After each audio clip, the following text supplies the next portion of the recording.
two sign language interpreters, that's Jason Mande and Chola Kauma, so that we go straight into business that was considered on the floor of the House on Friday, 19th September 2025. Madam Speaker did make an announcement. That's Madam First Deputy Speaker. She acquainted the House with the presence in the public gallery of pupils and teachers from Eliana Trust School in Lusaka District. And so, Madam First Deputy Speaker, on behalf of the National Assembly of Zambia, warmly welcomed the guests to the National Assembly. And thereafter, the House went on to consider urgent matters without notice. The following urgent matters without notice, understanding Order 142, were raised. The first matter was raised by Mr. Yota Mutayachalo, who is Chairman of Member of Parliament, and his subject matter was on the delayed disbursement of the 2025 Constituency Development Fund. This matter was inadmissible. The other urgent matter without notice did come from Mr. Zulu on the lack of maize storage facilities in Nimba District, and this urgent matter without notice was equally inadmissible. And thereafter, the House considered questions without notice during her honor the Vice President's question time. We did see the Minister of Agriculture present or deliver a ministerial statement on the floor of the House on the status of the distribution of farming inputs for the 2025-2026 farming season under the Farmer Input Support Program, and briefed the House on the expansion of the e-voucher system aimed at enhancing efficiency in the distribution of inputs. At 11:01 hours, notice was taken that quorum not formed. Mr. Second Deputy Speaker ordered the bells to be rung. The House was counted, and quorum having been formed, business resumed. After that resumption of business, the House considered questions for oral answer number 16, understanding order number 82. And we did see the resumption of debate on the motion of thanks. That's a motion of 16th September 2025, a motion that was moved by Ms. Chushi Kasanga, she's Zambia Member of Parliament, that the thanks of this assembly be recorded for the exposition of public policy contained in the President's address. And there being no further debate, the debate on the motion stood adjourned, and the House adjourned accordingly at 12:38 hours. So that's the business that the House considered on Friday. And so we have live proceedings at 14:30, and just about now we interest you to what is expected to be considered on the floor of the House today, Tuesday, the 23rd of September 2025. We do expect some announcements, if there will be any, urgent matters without notice, if there will be any, and we expect the Minister of Energy to deliver a ministerial statement on the update on electricity supply and load management. Yes, indeed, and we also expect the House to consider questions for oral answer, understanding Order 80.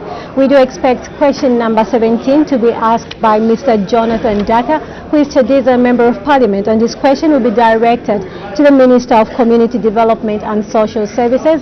He wants to know in A, how many girls under the Girls Education and Women's Empowerment and Livelihoods JAWA project in Chadiza District were admitted back to school from January 2016 to August 2025, year by year. In B, how many women were empowered financially under the Supporting Women Livelihood Initiative component of the project as from the period 2016 to 2025, and in C, whether the government has any plans to increase the number of beneficiaries under the project, and also whether men will be included on the project, and in E, if so, when the beneficiaries will be increased and when the men will be included in the project. And we also expect question number 18 to be asked by Ms. Marjorie Nakaponda Isoka, Member of Parliament, and her question will be directed to the Minister of Home Affairs and Internal Security. She wants to know in A, whether the government has any plans to construct police posts in the following areas in Isoka District: Kafwimbi, Lualizi, Kapumbu, and Kalungu. In B, if so, when the plans will be implemented, and in C, how many police posts are earmarked for construction in each of the areas. Question 19 will come from Mr. E. Banda of Muchinga. Is expected to ask the Minister of Youth, Sport and Arts whether the government has any plans to empower youth in Muchinga Parliamentary constituency with the following: that farming equipment, mining equipment and motorbikes. If so, when the plans will be implemented, and if there are no such plans, why? So these are the three questions under Standing Order number 80 that will be considered on the floor of the House. After consideration of those questions, we will have resumption of debate on thanks, the President's address, the motion of 16th September 2025, and we'll call it a day. And so we're standing by for the resumption of business in a few minutes from now. We do expect the Minister of Energy, in case you've just tuned in, to deliver a ministerial statement. He's going to give an update on the electricity supply and load management, and of course 3 questions for answer under Standing Order number 80. We'll be on hand after adjournment to give you a recap of what will have been considered on the floor of the House. Just about now we cross over to the floor of the House as we await for the Speaker's procession. Good afternoon and pleasant viewing.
Honorable members of Parliament, Madam Speaker.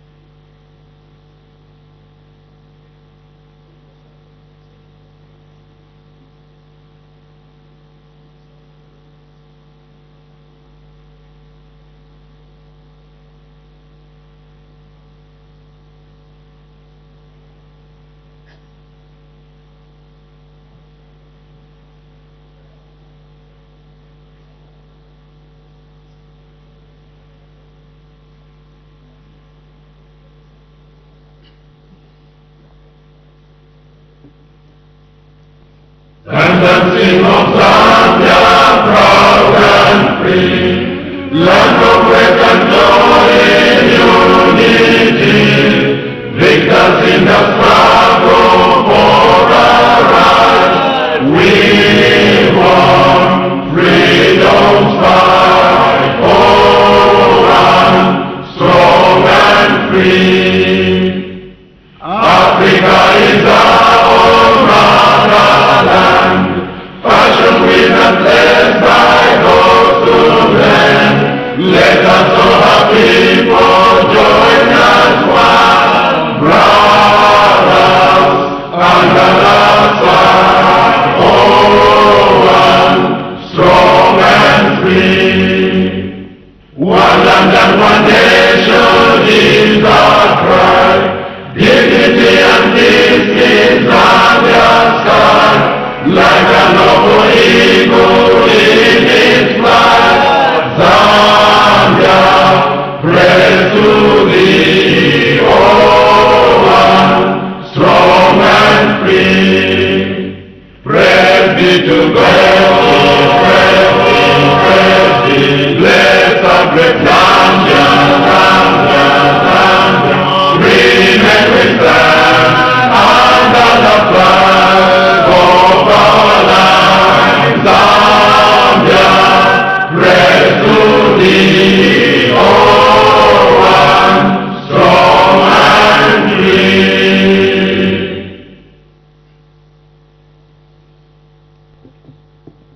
Prayer. Almighty God, who in your infinite wisdom and providential goodness has appointed the offices of leaders and parliaments for the welfare of society and the just government of the people. We beseech you to consider with your abundant favor us, your servants, whom you have been pleased to call to the performance of such important responsibilities in this land. Let your blessing descend upon us here in Parliament assembled, and grant that we may, as in your presence, treat and consider all matters that shall come under our deliberation, in so just and faithful a manner as to promote your honor and glory, and to advance the peace, prosperity, and welfare of our country, and of those whose interests you have committed to our church. Amen.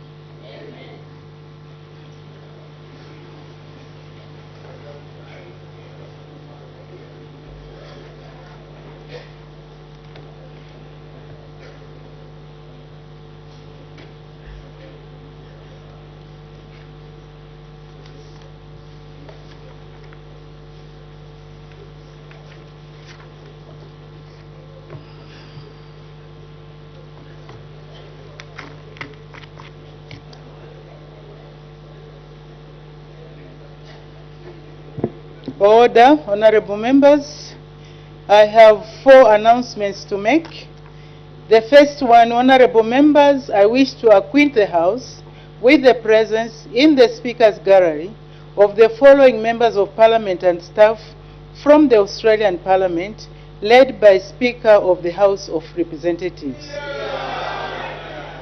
Honorable Milton Dick, MP, Speaker of the House of Representatives and Federal Member of Oxford. 2, Honorable Mary Doyle, MP, Federal Member of Aston, Victoria.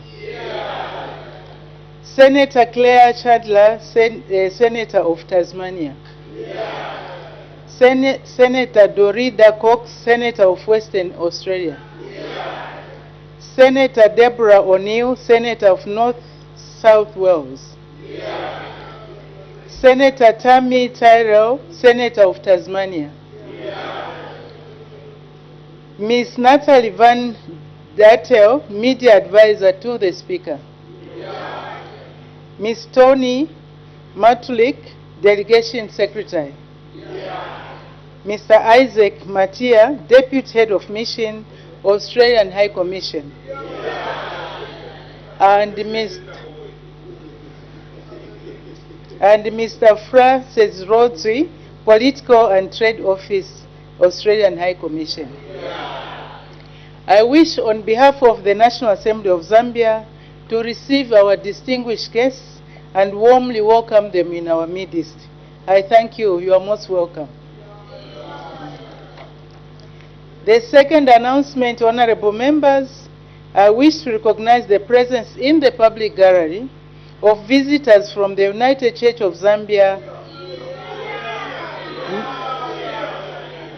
Men's Fellowship in Kabwe.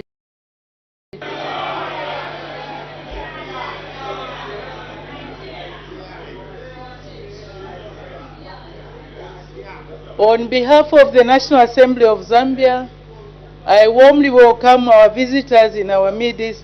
I thank you. You are welcome. You may take your seats.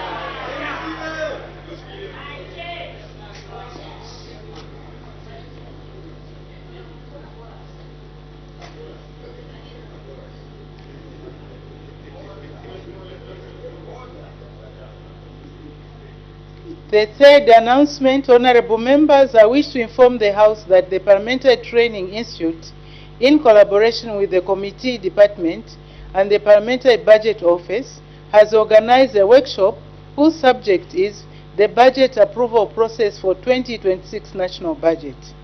The workshop is scheduled for tomorrow, Wednesday, 24th September 2025, from 08:30 hours to 12 hours in the Amphitheater, Parliament buildings. The following are invited: Her Honor the Vice President, presiding officers, cabinet ministers, provincial ministers, government chief whip, the deputy chief whip, leader of opposition, political party whips, chairpersons of committees, and vice chairpersons of committees. The invited members are encouraged to attend this important workshop and to be punctual. I thank you. I'm not saying whether it's on voluntary basis. That will remain a secret.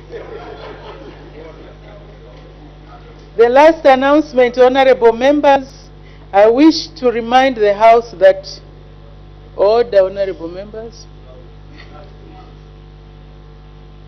the last announcement is that I wish to remind the House that debate on the motion of thanks, which commenced on Tuesday, 16th September 2025, will be concluded this week, on Thursday, 25th September 2025.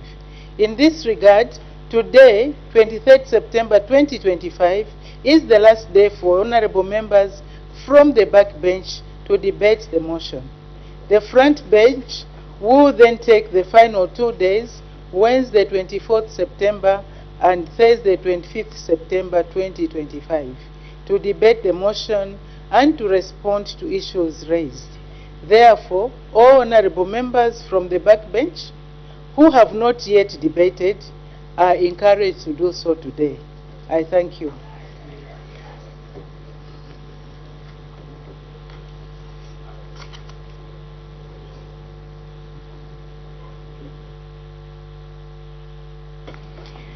Urgent matters without notice. I see 2 indications. We start with the honor. There is 1 indication. The honorable member for Shuangandu, what's your urgent matter without notice? Most appreciated, Madam Speaker. Madam Speaker, the urgent matter without notice I'm raising is directed to our Honor Vice President and I, leader of our government business, but I can see that the whole bench is empty. Oh, she's in.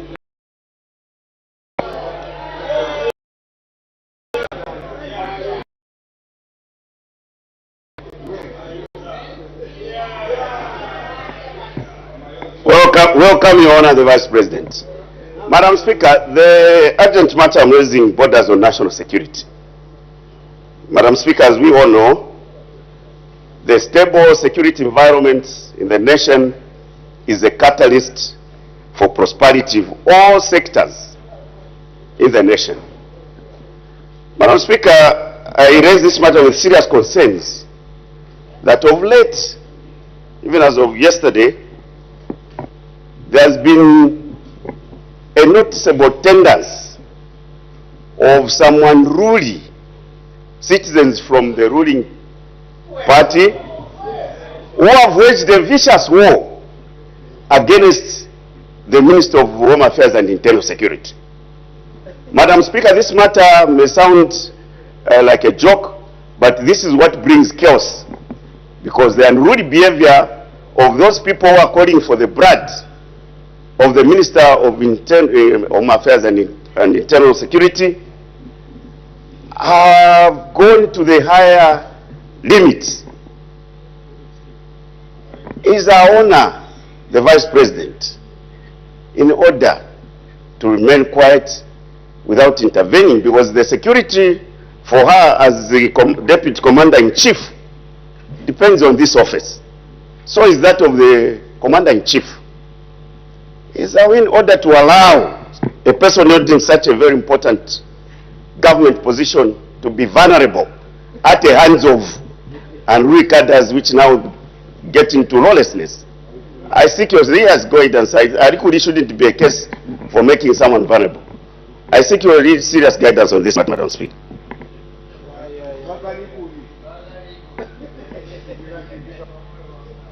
Thank you very much, Honorable Member for Shiwangandu, for raising that issue, which I'm not even familiar with. And you have not given specifics, details of what has actually happened, to be able to assist me to make some considered or to render a considered opinion on the matter. So, Honorable Member for Shiwangandu, that matter, I don't have any facts surrounding what happened. I'm still guiding, Honorable Member. Surrounding what you are alleging is happening against the Minister of Home Affairs, who is also in charge of security. So if somebody is in charge of security and you are raising a matter touching on security against him, against his own party members, I'm sure he is able to handle it himself. So let's leave it until you give us facts on what actually has happened, so the matter does not qualify to be raised as an urgent matter without notice. Thank you. There was only one urgent matter without notice, so we make progress.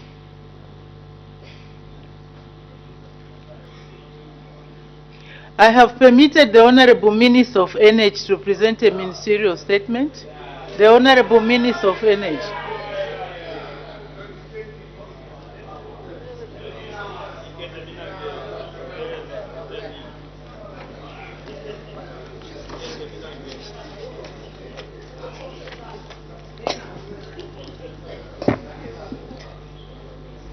Thank you, Madam Speaker.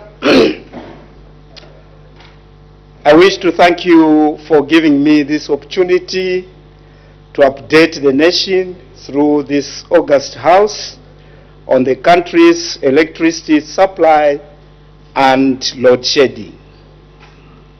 Madam Speaker, my ministerial statement follows your directive on an oral question, understanding Order 80, raised by Honorable Mwamba, Member of Parliament for Kasama Central Parliamentary Constituency.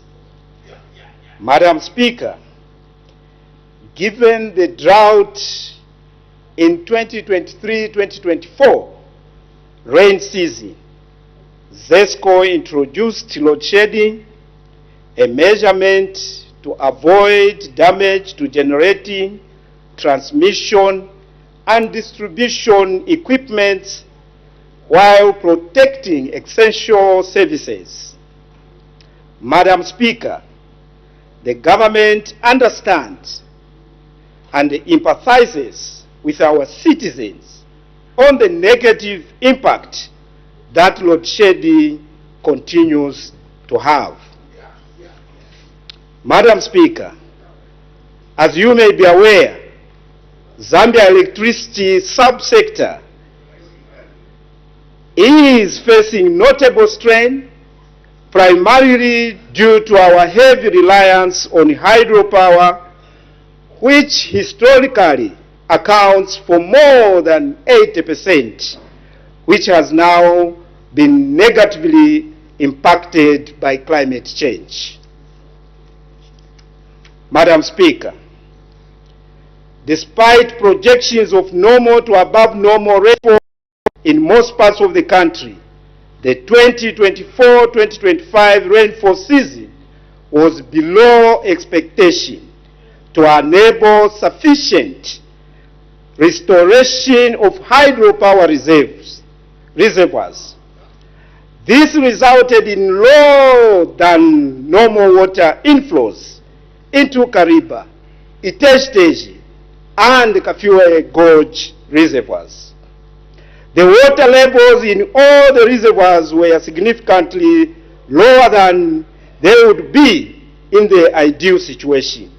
Under normal hydrological conditions, reserves storage would have been as follows: Kariba Reservoir, 77.6%. Iteji Reservoir, 77.2%. Kafue Gorge Reservoir, 20.6%. However, as at 23 September 2025, our reservoir storage levels remained below optimal levels at the three sites. Kariba dropped to 16%. Iteji dropped to 24.5%. Kafue Gorge dropped to 10.4%. With these levels stated above, Madam Speaker, our hydropower generation still remains severely constrained. Madam Speaker, our government response. At the onset of the crisis, government announced the following measures. 1, the Presidential Solar Initiative. Madam Speaker, recognizing the need for lasting solution, the President of the Republic of Zambia, Mr. Hakainde Hichilema, directed me as a minister in charge of energy to ensure we develop at least 1,000 megawatts of solar generation capacity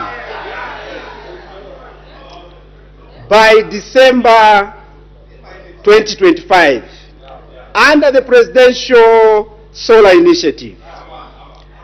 This bold program is already gaining momentum with significant new capacity coming online.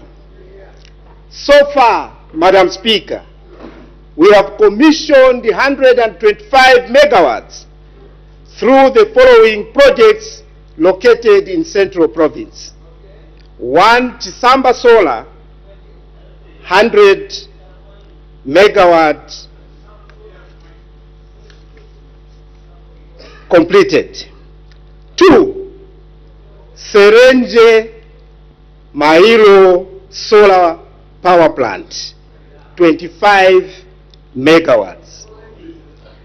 Madam Speaker, by end of 2025, we will add the following projects among others. 1, Mansa Solar Plant, 50 megawatts. Kasupe Solar PV, 7.5 megawatts. Green Cities Project. These are projects, Madam Speaker, driven by ZESCO, 110 megawatts. Rooftops on hospital, public buildings, and other public facilities, 77.5 megawatts. Microgene projects and telecommunication towers, 40 megawatts. Rural electrification project, off-grid and private sector, 1.8 megawatts. Various private sector solar projects with combined capacity, 162 megawatts. Madam Speaker, these key projects will contribute over 425 megawatts in additional power to the grid by December 2025, reducing reliance on imports and improving supply stability. Beyond this year, Madam Speaker, we are on track to bring more than 1,500 megawatts of new utility-scale solar and 835 megawatts coal-fired power plants. This will create a stronger and a more balanced energy mix that is less vulnerable to climate change. Further, Madam Speaker, I am proud to mention that yesterday I officiated at a groundbreaking of 100 megawatts Mamba Solar PV in Sinazongwe district. This project is expected to be completed in 10 months. In 10 months' time, effective 1st September 2025. Madam Speaker,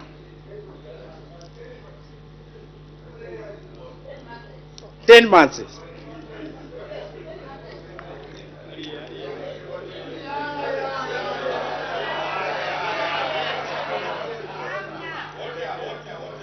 Madam Speaker, as a result of completion of some of the projects mentioned above, we have been able to implement the following.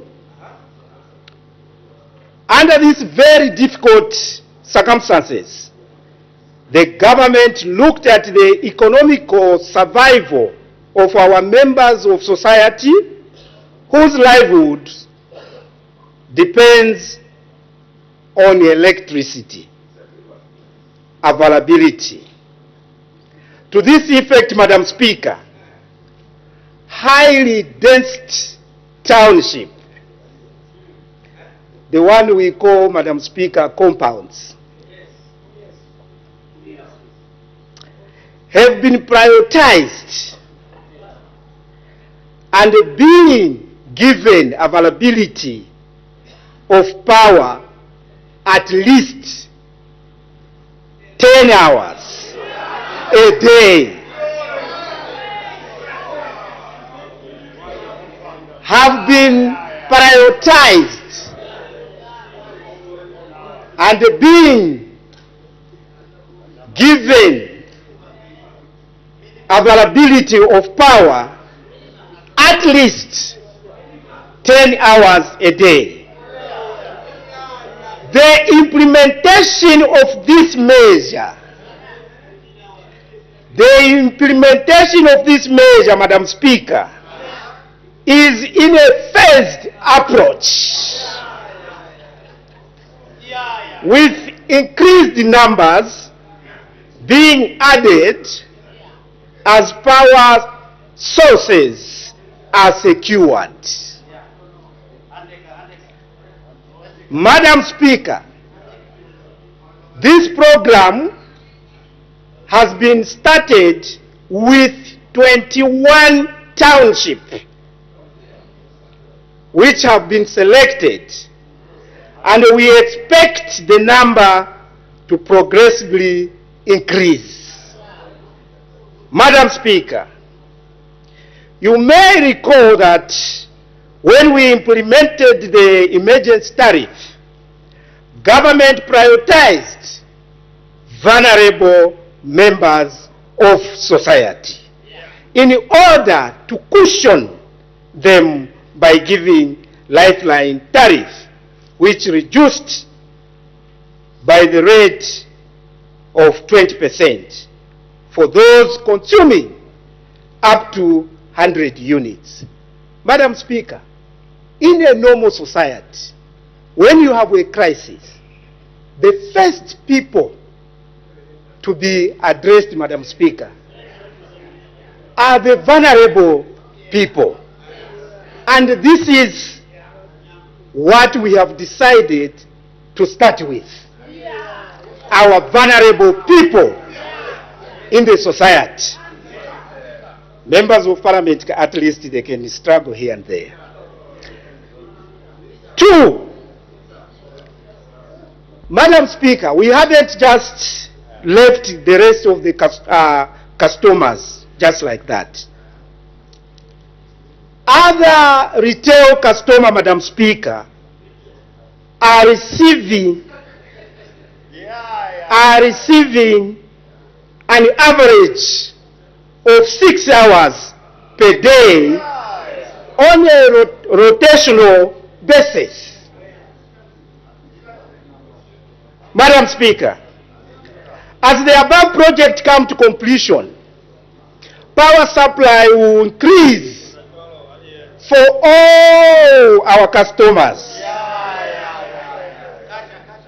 Madam Speaker, through this difficult situation, ZESCO has continued supplying constant electricity supply to key sectors of the economy, such as health, water utilities, security installations, irrigation-based agriculture, education, and mining. Madam Speaker, let me take this opportunity to thank the private sector who have come on board to work with the government in addressing the power challenges the country is facing. Power imports and exports. Madam Speaker, government through ZESCO is currently importing power from the Southern Africa power pool to support our domestic generation. Over the last 6 months, Zambia has been importing an average of 238 megawatts. Alongside, the country has clawed back 370 megawatts of exports from 520 megawatts in 2024.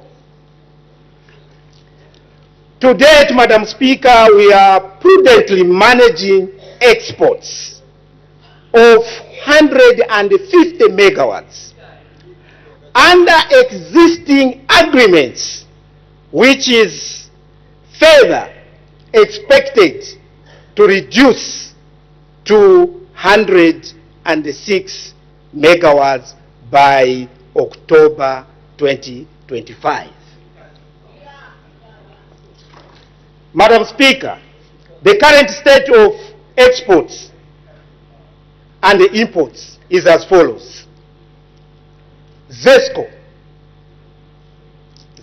is importing 238 megawatts and exporting 106 megawatts.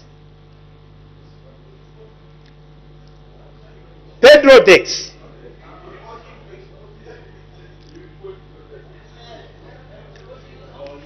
Order, honorable members. Colleagues, it's very important to listen carefully. This is a very sensitive matter. Order, order. 238 imports, 106 exports. Order, honorable member for Mandevu. Please, can you restrain yourself? Number 2, Petrodex is exporting 45 megawatts. Greenco is importing 25 megawatts. Madam Speaker, I want members of Parliament now to get these facts clearly. Independent power traders, CEC, is exporting 200 megawatts, which this power... Order, honorable members, if we continue, you'll be listening from outside. If you have any question, please put it down. When the time comes to ask supplementary questions, then you can ask those questions. Do not interject, please. May the Honorable Minister continue. Thank you, Madam Speaker. CEC, power that is transiting through our infrastructure, 200 megawatts. N-Power, power that is transiting through our infrastructure, 70 megawatts. Canona, power that is transiting, 25 megawatts. Madam Speaker, this is the power that independent power traders source from the market to the areas they are trading. As I indicated in my last statement to this August House, these exports are crucial for maintaining regional energy stability and providing critical and necessary financial lifeline to ZESCO. Madam Speaker, discussions are underway with independent power traders to retain some of the transit power without destabilizing existing contracts and agreements with their Democratic Republic of Congo customers. Madam Speaker, further, government is implementing several transmission line projects that are at various stages, which includes the following: Kafiwa West Muzuma 330 kV, Lusaka West Kawe step-down substation 330 kV, Zambia Tanzania interconnector line 330 kV linking Zambia to Tanzania. This will enable trading platform between Southern African power pool and the Eastern African power pool. Madam Speaker, with regard to the losses experienced during distribution under the existing vertical integrated system, the government is undertaking the following measures through ZESCO: installation of prepaid meters, smart meters for all residential, commercial, and large power users, upgrade of distribution network, improvement of the power factor and the periodic maintenance of distribution lines, audits of maximum demand metering. This involves checking integrity and bypass of the meters by customers. Madam Speaker, allow me now to speak to measures being undertaken to improve ZESCO Limited financial stability, to enhance transparency and ensure greater responsiveness to consumers' needs. 1, migrating towards cost-reflective tariff structure. My ministry is working towards achieving this sooner than later. ZESCO is contracting high-demand customers to power supply agreements designated in United States dollars to hedge against foreign exchange volatilities. ZESCO has also improved the revenue collection by installing smart meters that improve billing quality and also reduce administrative and operational costs involved in the billing processes. ZESCO is providing online platform where information relating to customer account statements, bills, power rationing, schedules, and also ZESCO projects in their areas. Tracking applications for power connections can be accessed through phones and computers. ZESCO has a call center that operates on 24 service and receives complaints and facilitates timely response. Focus for recovery and bright future. Madam Speaker, allow me to state that the New Dawn government is committed to delivering additional generation and transmission as outlined in our integrated resource plan. Our focus for recovery is clear: increased generation from diversified resources, enhanced grid resilience, and a national commitment to energy sufficiency and supply. In conclusion, Madam Speaker, allow the challenges in the electricity subsector are real and pressing. The government understands and empathizes with citizens on the negative impact that load shedding continues to have. Through decisive leadership, strategic investment, and the support of the public, we are working tirelessly to ensure we stabilize, diversify, and expand our power generation. I thank you, Madam Speaker. Thank you very much, Honorable Minister. Supplementary questions?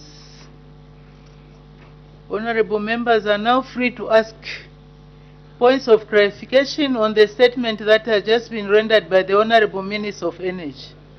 We start with the Honorable Member for Ron. Madam Speaker, thank you very much for the opportunity to raise a follow-up question.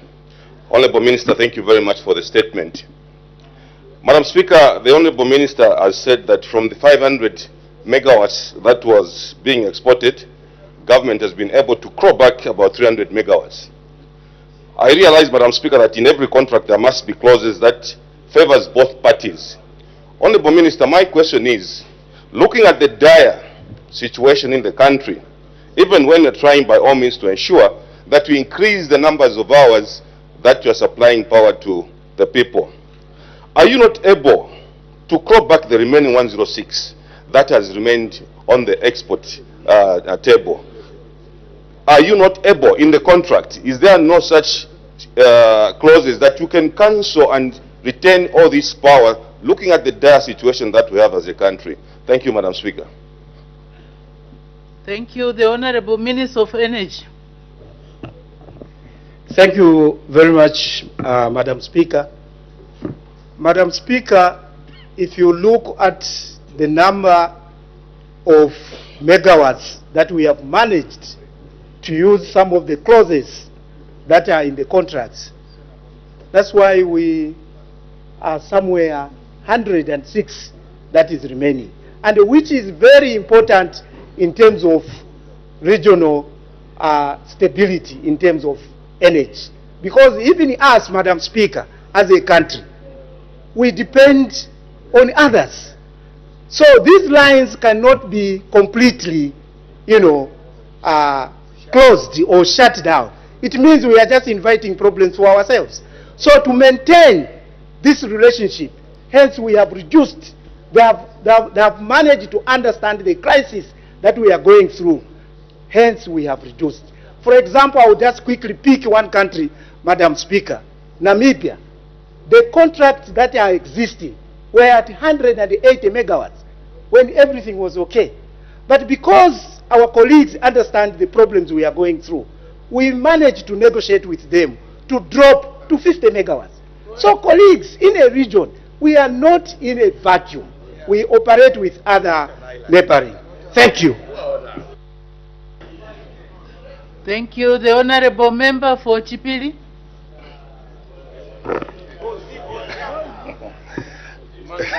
Thank you, Madam Speaker. Honorable Minister, the market is here. Zambian people are here to consume what can be imported. Why can't ZESCO increase its importation wherever they are supposed to import this power? Because the market is already here. We are here to consume and pay cash. What is the problem? Thank you. Thank you very much, Honorable Member for Chipili. You have stopped wearing your attires. We are missing them. The Honorable Minister of Energy.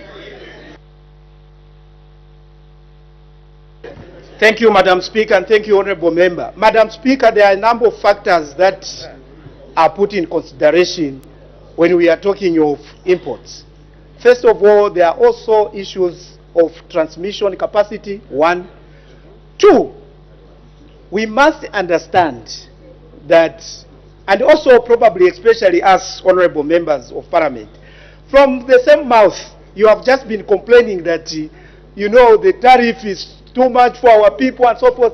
So we need to graduate gradually, because the amount, I mean, the tariffs that we are giving, especially our residential, is far below to the cost reflective tariffs.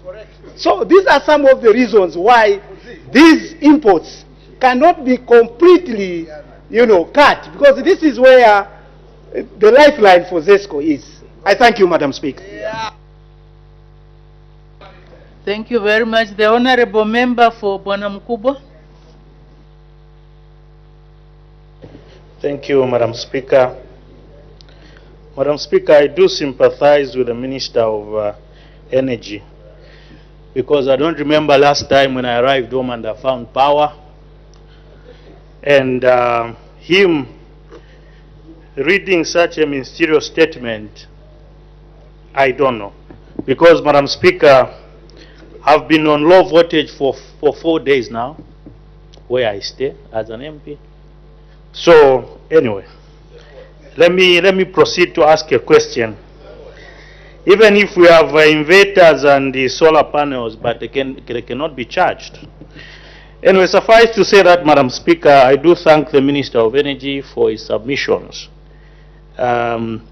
Issue of Southern Power Pool, Minister, we understand the dynamics and that we need to coexist with our colleagues. The ones who are lower, we have to ensure that we move each other and we stabilize the power in the Southern Power Pool. You mentioned CEC exports of 200 megawatts, Canona, and the rest. Minister, for those are commercial purposes. I think it doesn't change anything. That trading, anybody can trade. But what I would love you to say, or to give us a roadmap on how we are going to ensure that we stabilize and mitigating. We do understand issues of cost reflective tariffs, but how are we going to ensure that we stabilize this power issue, because it's affecting a lot of businesses. We are called every day. Even Kafu Water in my constituents can't pump water in the reservoir because of power. Mushiri Level 1 Hospital, they are still calling, we can't have stable power. So what is a roadmap to ensure that these facilities we're talking about have adequate power, as it were? I thank you, Madam Speaker. The Honorable Minister of Energy. Thank you, Madam Speaker, and thank you, Honorable Member. Madam Speaker, in my submission, I've stated measures that we are putting in place to make sure that we stabilize the power deficit that people are facing as a country. And also I stated, I hear the Honorable Member, Madam Speaker, is talking about the hospital which is struggling. I'm sure we need to bring that to our attention, because all our facilities, especially level 1s and above, are provided power 24 hours. So if there are such hospitals, we need, the Honorable Member can quickly come, we sit down and see where is the problem. But Madam Speaker, like I have stated, this government is committed, and we have lined up a number of projects that, when are completed, the power issue that we are talking about, it will be the thing of the past. And also, I've mentioned that ZESCO will continue importing some of the power to make sure that we stabilize the power supply for our nation. I thank you. Thank you. The Honorable Member for Mandevu. Thank you, Madam Speaker, for this opportunity to ask the Minister a question. This conversation, Madam Speaker, is very emotive for the people of Mandevu, because even as we understand that we had a drought in 2023-2024, ZESCO has not been able to follow the schedules which they've produced as to supply power to Mandevu. Honorable Minister, you're on record that you have now begun to supply 10 hours of uninterrupted power to 21 high-density areas. Mandevu is one such area. In Mandevu, Madam Speaker, we do not get water from Lusaka Water and Sanitation Company. We rely on water through the water trust. As I speak, there is no water in Ngombe, in Kabanana, in almost all the wards, because for water to get to the main supply tank, it takes about 3 hours. And ZESCO has been giving us less than 3 hours in Mandevu constituents every day. To avoid speculations, the people of Mandevu are following this conversation. They've asked me to ask you, can you state the 21 compounds that are receiving uninterrupted power of 10 hours that you gave in the ministerial statement? I thank you, Madam Speaker. Honorable members, there is no need to be motive. It's a problem that has... Yes, let's just say, honorable members, yes, I'm just advising that let's not be motive. The idea here, all the honorable members, is to find solutions, lasting solutions. Because even if we are emotive, it will not solve the problem. The Honorable Minister of Energy. Thank you very much, Madam Speaker, and thank you very much, Honorable Member. The 21 compounds, Chipulukusu, that is in Dola, Madam Speaker, Patamatu,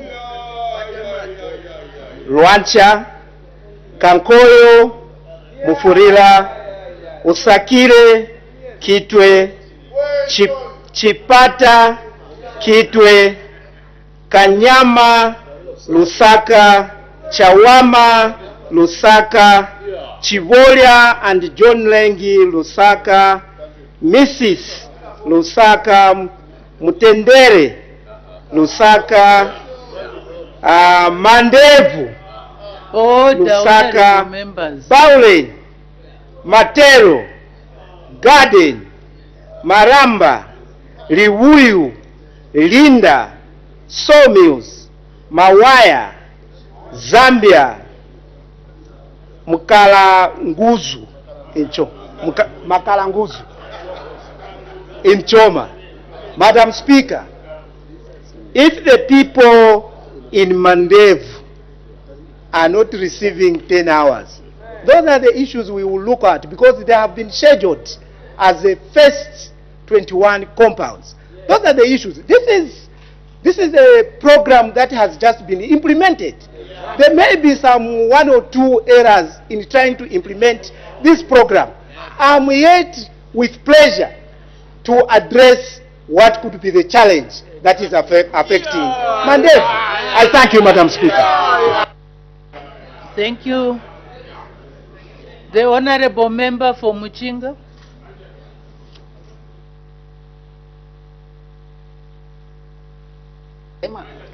Thank you so much, Madam Speaker. Honorable Member, sorry, Honorable Member for Muchinga, before you proceed, there is an indication for a point of order. Honorable Member for Mukushi South, what's your point of order? Thank you, Madam Speaker. Madam Speaker, the Minister has just announced the number of compounds that will be receiving 10 hours of power supply. And of these areas, he has only picked 3 provinces out of 10. I'm aware that Makururu is one of the highly populated town compound in this country. More than, in fact, in the Southern Africa, Honorable Minister, even if the people of Zambia have decided to kick you out next year, is he in order, Madam Speaker, to leave out a very important compound in this country, not to include it on the 10 hours? I seek your serious indulgence. Honorable Member for Mukushi South, what is the breach? Which standing order has been breached? You have not stated. I'm still guiding. 71, Madam Still Speaker. guiding.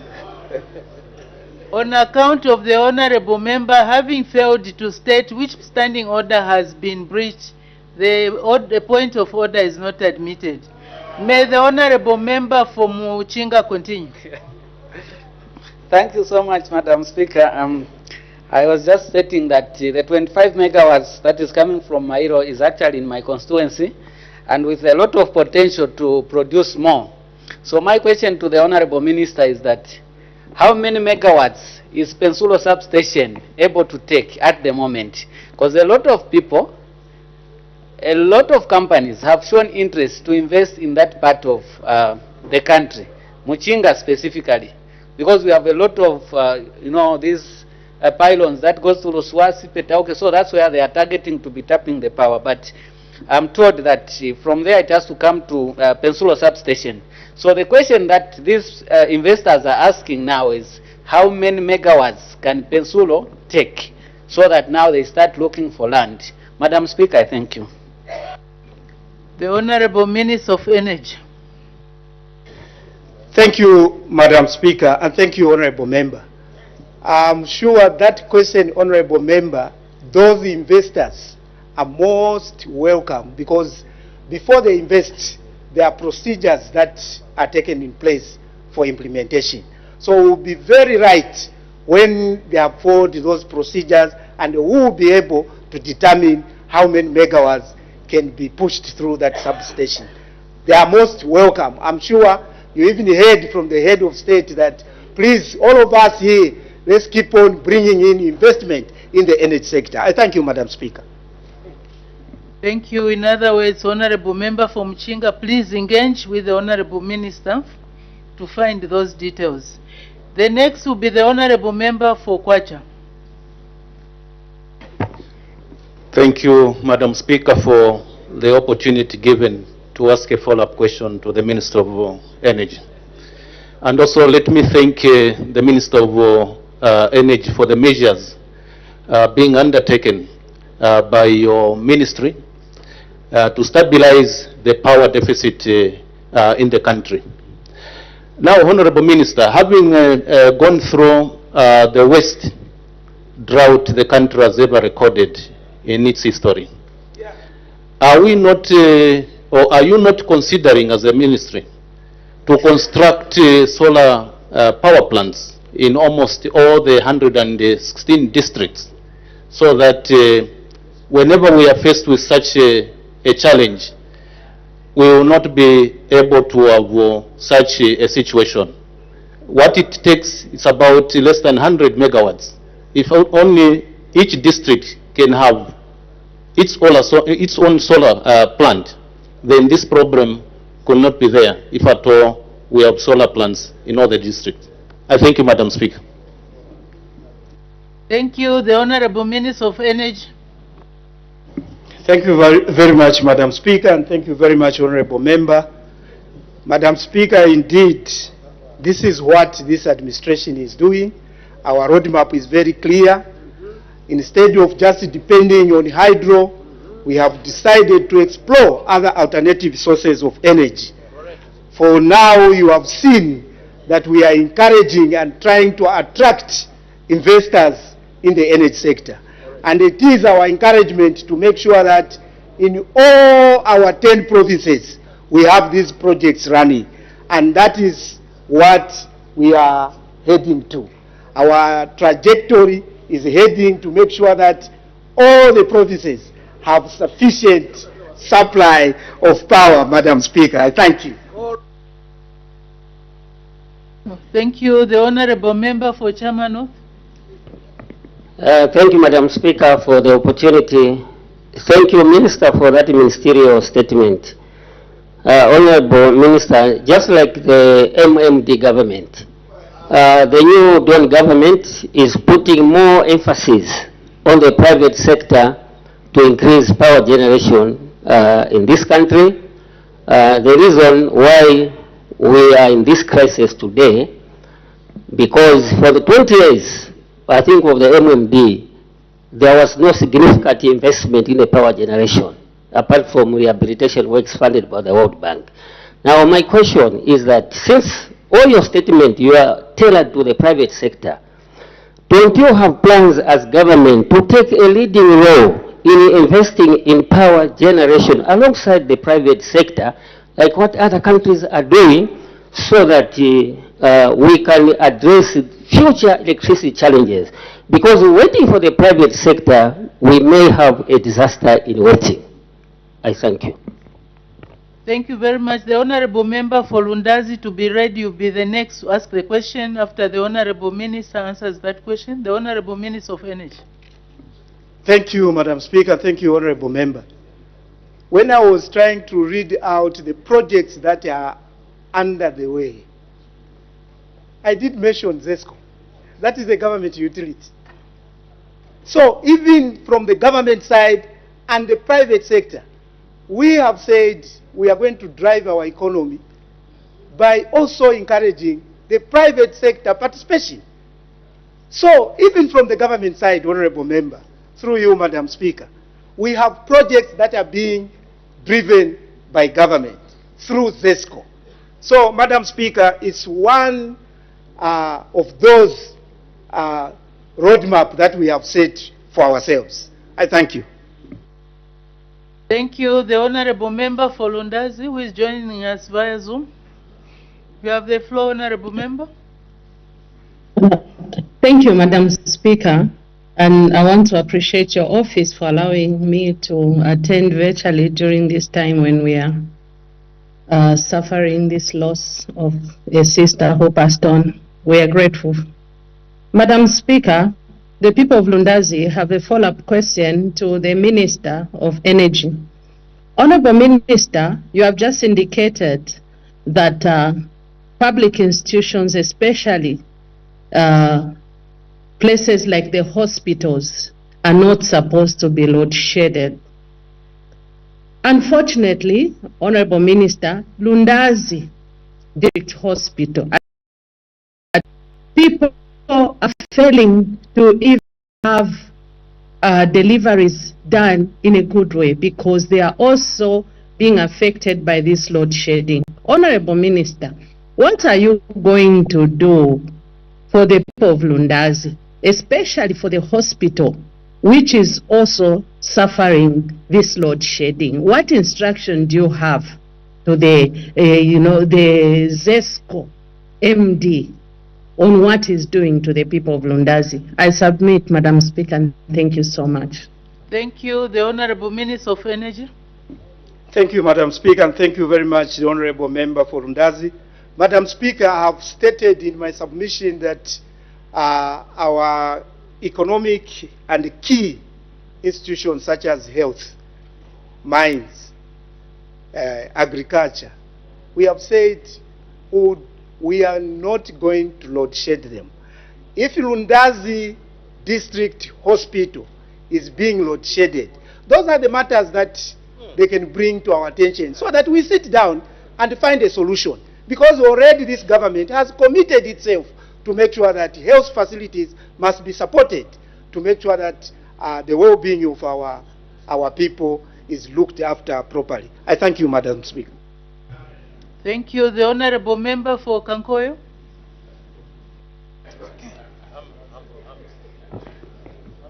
Thank you very much, Madam Speaker. Madam Speaker, first of all, I want to confirm that from yesterday, the people in Kankoyo are truly receiving 10 hours of power supply. And we confirm that what the Minister is giving on the floor is true.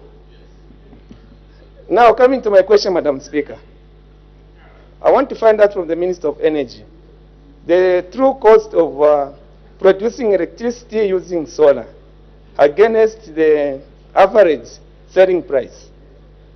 as we are expanding to solar, is solar an economic way of generating electricity considering our cost of sale to the customers? I thank you, Madam Speaker. The Honorable Minister of Energy. Madam Speaker, if the Honorable Member can repeat his question. Okay, the Honorable Member for Kankoyo, please, can you repeat your question? Just be more clear.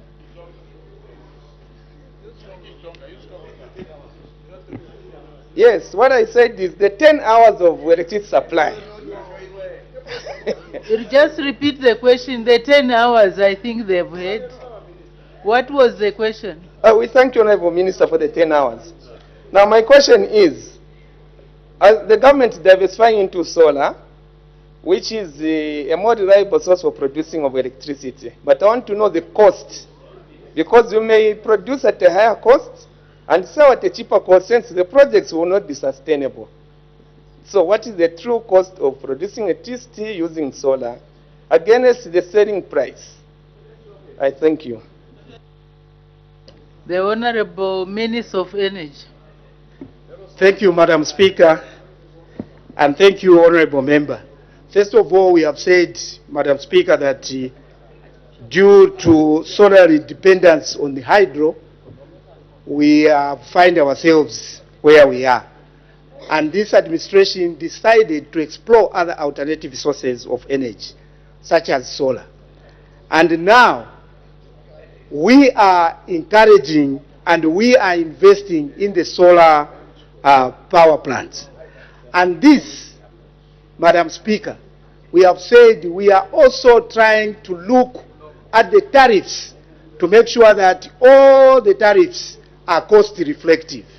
In the same way, both hydro and solar, we are in the process of looking at cost reflective tariffs. This is the plan which is on the table to make sure that we are able to sustain these projects that we are developing. Thank you. The Honorable Member for Chitambo. Madam Speaker, I'm very grateful. Madam Speaker, the President sat there and he told this House that we must be bringing ideas. And my question today is in that form. We sit on the Great Rift Valley, which comes from Zimbabwe, and it goes all the way up to Kenya. Our colleagues in Kenya, as we speak today, Madam Speaker, are sitting at more than 3,000 megawatts of power, which is just in reserves. They're not using it because they are using what we're calling geothermal. Madam Speaker, using your office, you sent a lot of committees to Kenya to go and learn. And these reports are there for the minister to read and subject this country to geothermal. In his statement, he never mentioned anything about geothermal.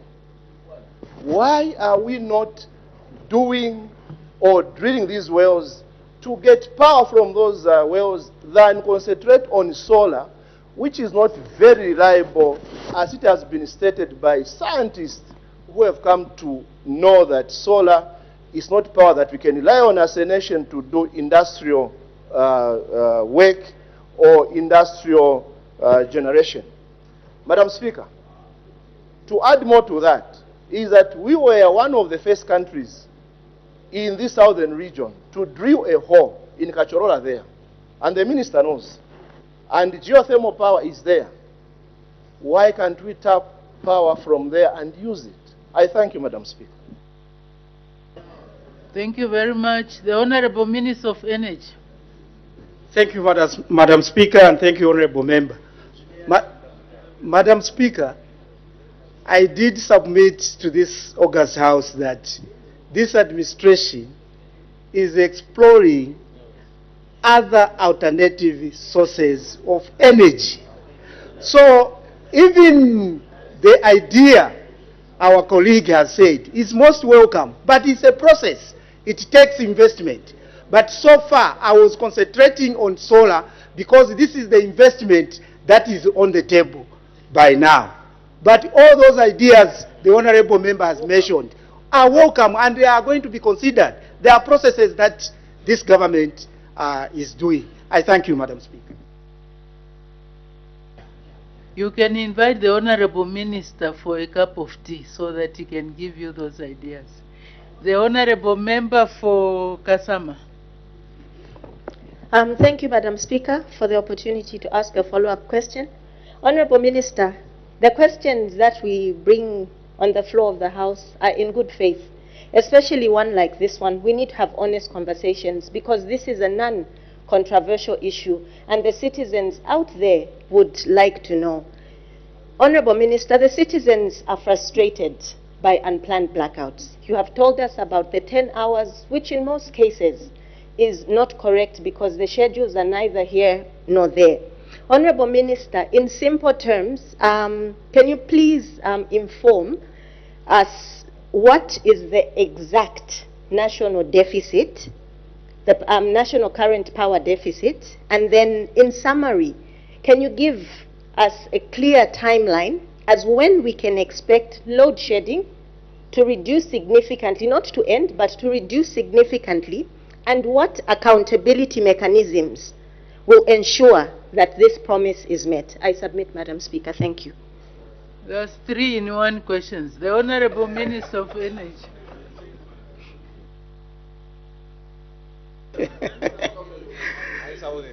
Thank you very much, Madam Speaker, and thank you very much to the Honorable Member, being a lady and actually is the driver of this ministerial statement.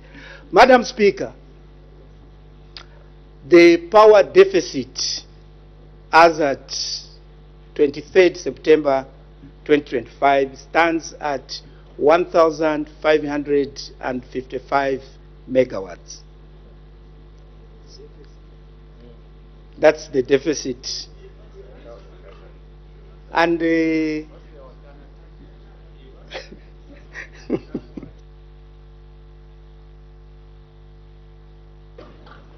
so there were other questions. The minister has chosen only one.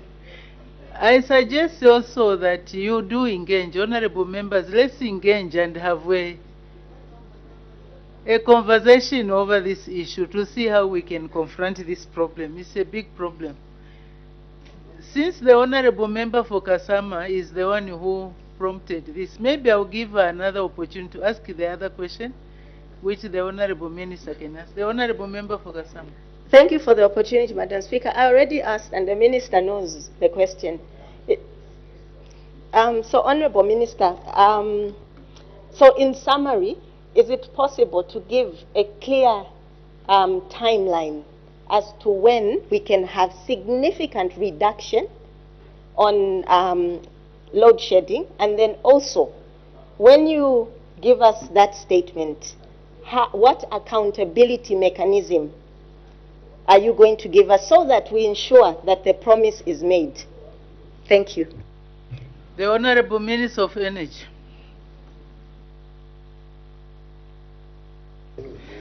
Thank you very much, Madam Speaker. Thank you very much, Honorable Member. First of all, Madam Speaker, in terms of making sure that this power deficit is addressed, or to make sure that our people receive at least sufficient power, one, that's the more reason you saw me missing even here. I was trotting around to look at the transmission capacity that were reduced. One, in terms, if we are bringing in imports, we normally use Zimbabwe transmission lines.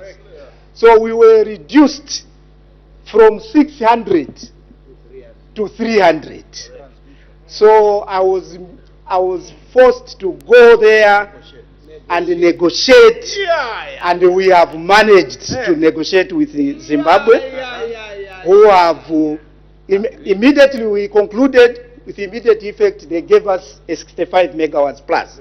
And also in 2 weeks' time, after dynamic studies have been done, they are likely also again to increase the capacity. That gives us a room to import to stabilize the power deficit.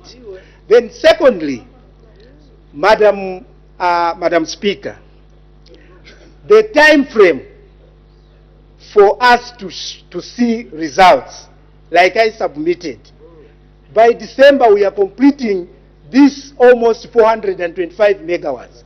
And definitely there will be an impact in terms of the power supply. So by the end of December 2025, we are likely to see a big change. And again, Madam Speaker, by mid-2026, we will see something leading to end load shedding. I thank you, Madam Speaker.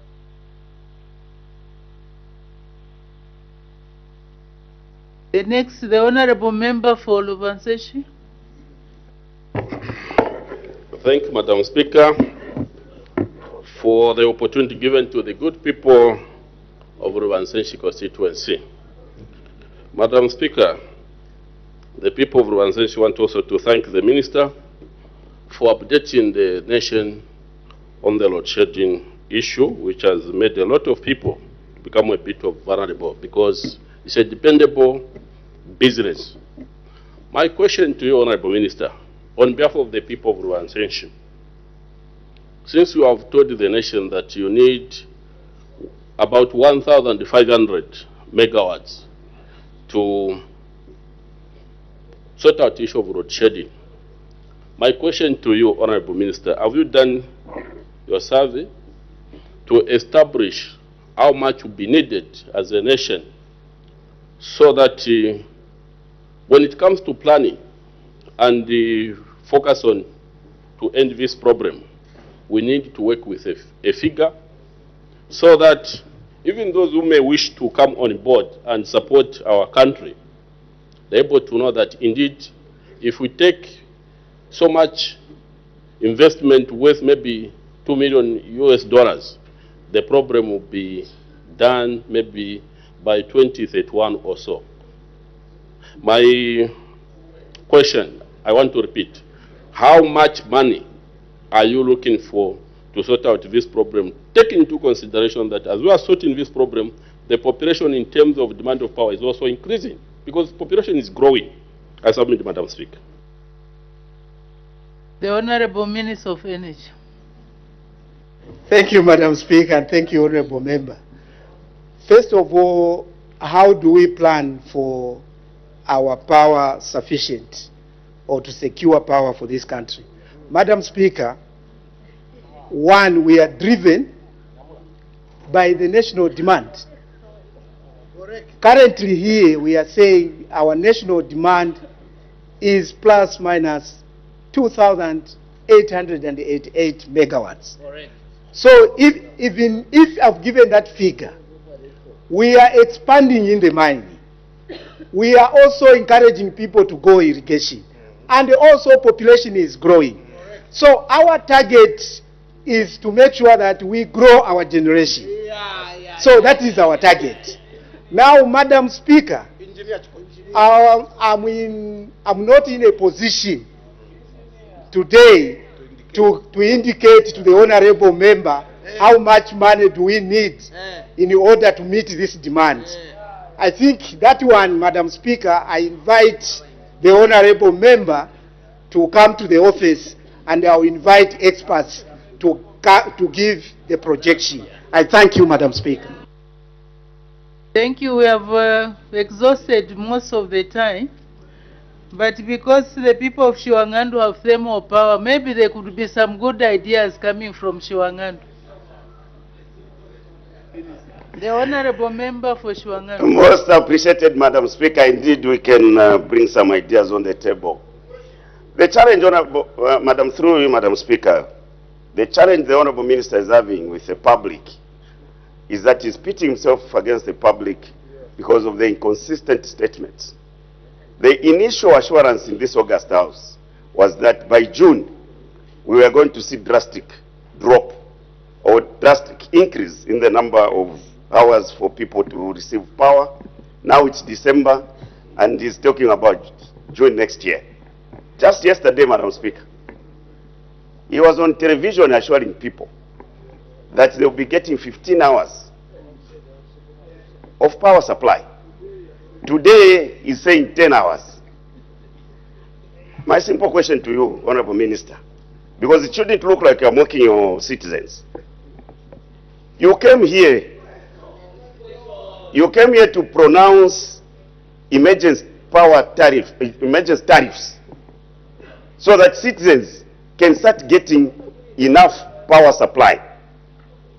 Madam Speaker, those emergency tariffs are still in force, and people are paying more for the power they are only seeing in which comes to check on them as they are sleeping, to check on how they are snoring, and go ahead in the morning. Is it justifiable that your citizens should continue paying you those emergency tariffs when you are not actually giving them power as promised? Is it justifiable? Because you have just picked selected areas which are saying you'll be supplying 10 hours reduced to 15 that we are assuring the nation just yesterday. I thank you, Madam Speaker. Thank you. The Honorable Minister of Energy. Thank you very much, Madam Speaker. The Honorable Member has taken me aback. Madam Speaker, first of all, to correct the Honorable Member, when I appeared before television, I didn't say 15. I said we are going to provide power to the compounds from 10 to 15. That's what I said. I didn't say 15 hours. That's the one we are providing. I said we are going to provide power from at least 10 to 15 hours. That's what I said. And this is the plan I've said today. But I've said we have started by providing 10 hours. He must understand. Secondly, Madam Speaker, I'm really very shocked to hear a senior politician who has even been in government with the system in place from ZESCO. How do you pay a power that you are not consuming? That's to start with. You only pay for what you are consuming. When you buy your units, you only utilize your units when you receive power. So there's no one who is paying power and he doesn't receive that power. It's very controversial. He must understand that you only consume when you have been provided with power. Madam Speaker, the senior honorable member, these are the few things they were supposed also to consider. Investment in the energy sector. We were just relying on hydro. We never thought of investing on other alternative sources of energy. So the honorable member should be the least to start talking and pointing fingers to us. And the people of this country, Madam Speaker, we are not mocking them. We are with them. We sympathize with what we are going through as a country. Hence, we are putting these measures in place. We are not trying to mock our members, but he understands that this country was faced with drought, something beyond us. But we have not gone to sleep, Madam Speaker. We have put all these measures, increasing imports, bringing private investors. This is a committed government. And let this country know that this government will work tirelessly to address this power deficit.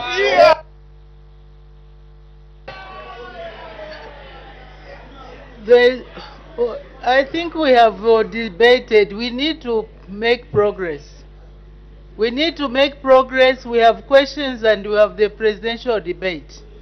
And on questions, because we have exceeded our time allocated for this ministerial statement, we will go very fast on the questions. So let's make progress. Maybe looking at the interest. Why don't you have a workshop and discuss this and then bring ideas to the table? Honorable Minister of Energy, arrange a workshop for your members, for our members to go and interact with you and bring ideas on how we can improve power. So the Honorable Minister, the ball is in your court. Please see how you can try to clear the air. So let's make progress, honorable members. Questions for oral answer under Standing Order 80. The honorable member for Chadiza. Thank you, Madam Speaker. People of Chadiza are asking question number 17. The honorable Acting Minister of Community Development and Social Services.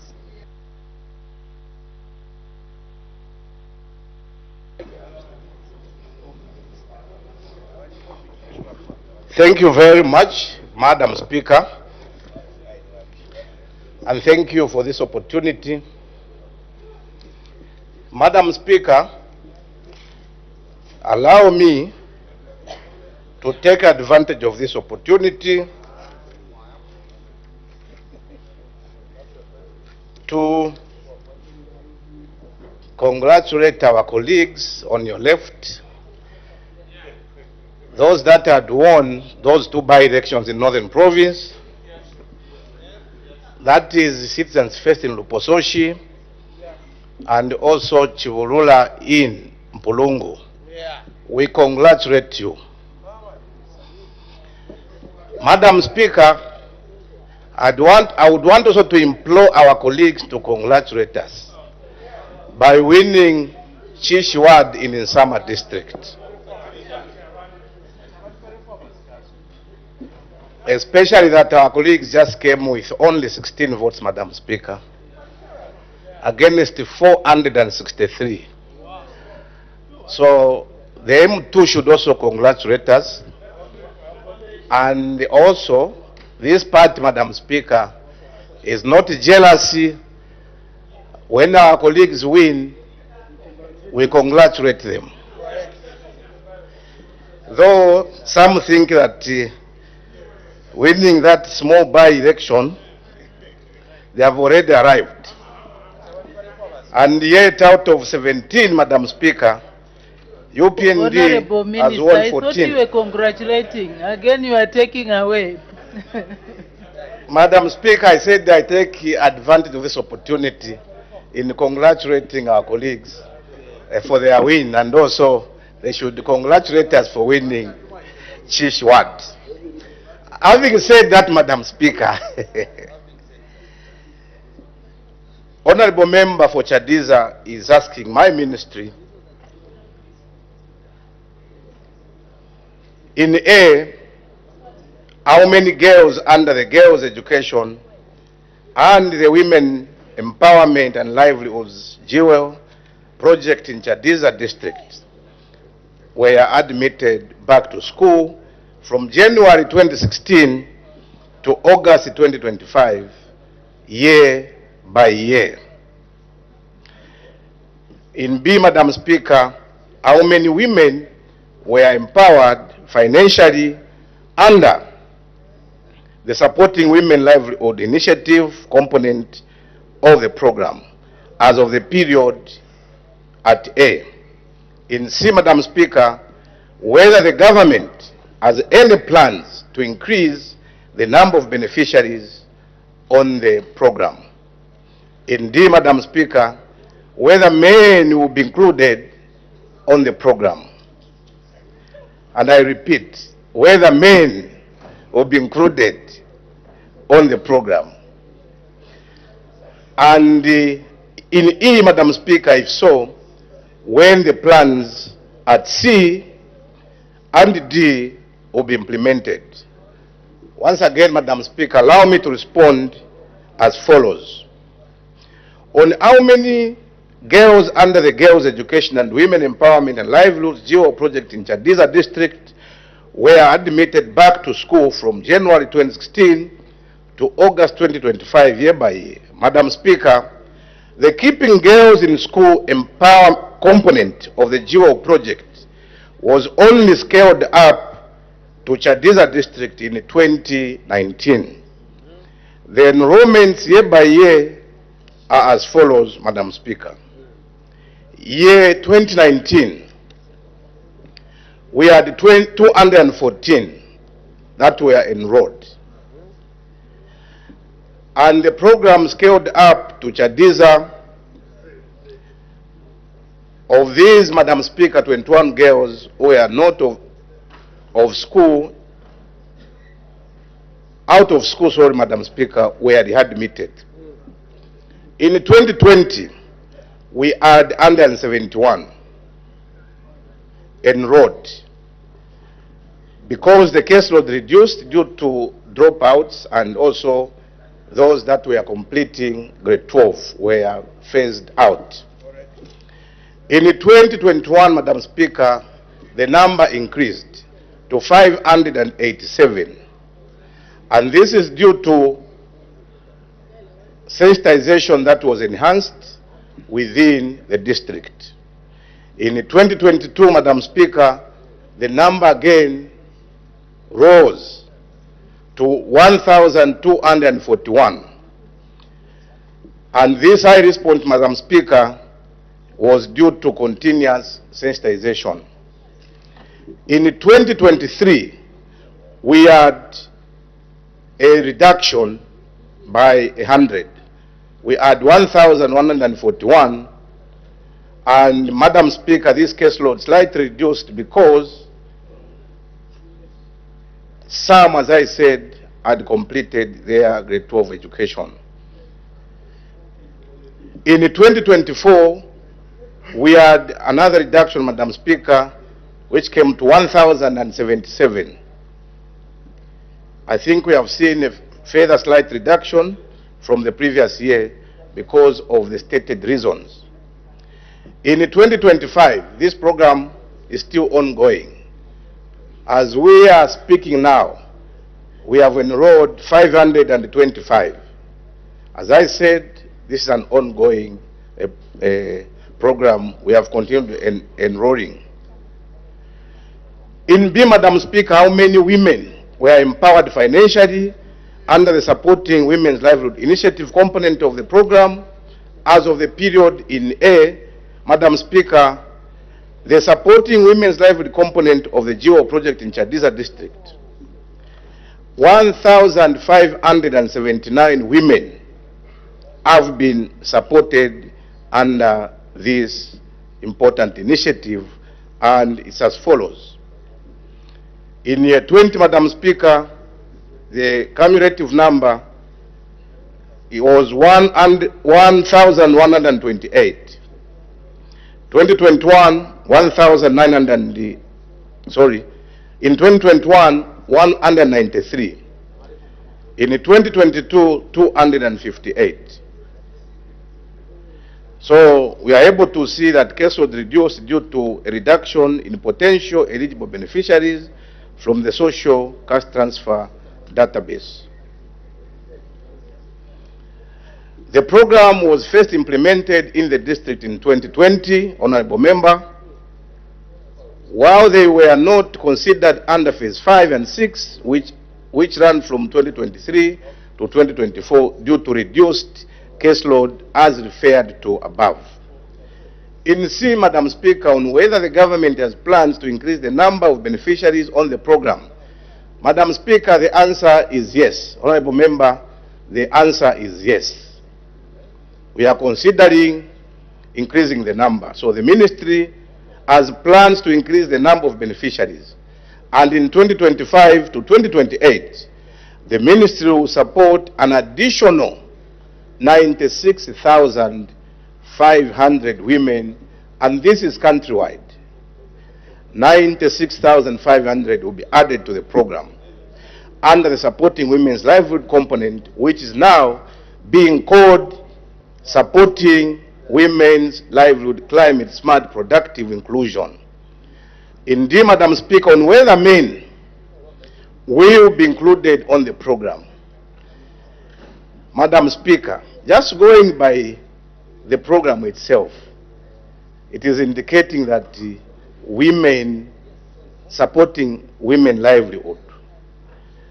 So the supporting of women livelihood program is specifically, Madam Speaker, designed to target women. However, it does not discriminate based on marital status, and I believe men may benefit indirectly as members of households where women indeed are direct beneficiaries. Madam Speaker, on when the plans C and D will be implemented, while this ministry will scale up the number of women beneficiaries in 2025, there are currently no plans, Madam Speaker, to include men as direct beneficiaries under the Supporting Women's Livelihood Program. Someone is saying why. Madam Speaker, if you are playing the under 17, those that are above 17 may not be able to participate in the under 17 football. If it's women football, it's women football. Men may not be allowed to participate in women football. That is the position.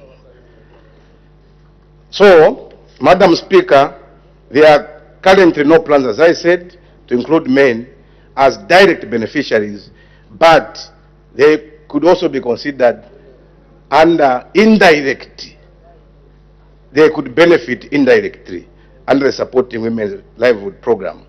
This project, Madam Speaker, remains focused on women, given its design to support their empowerment and livelihoods. Madam Speaker, I thank you.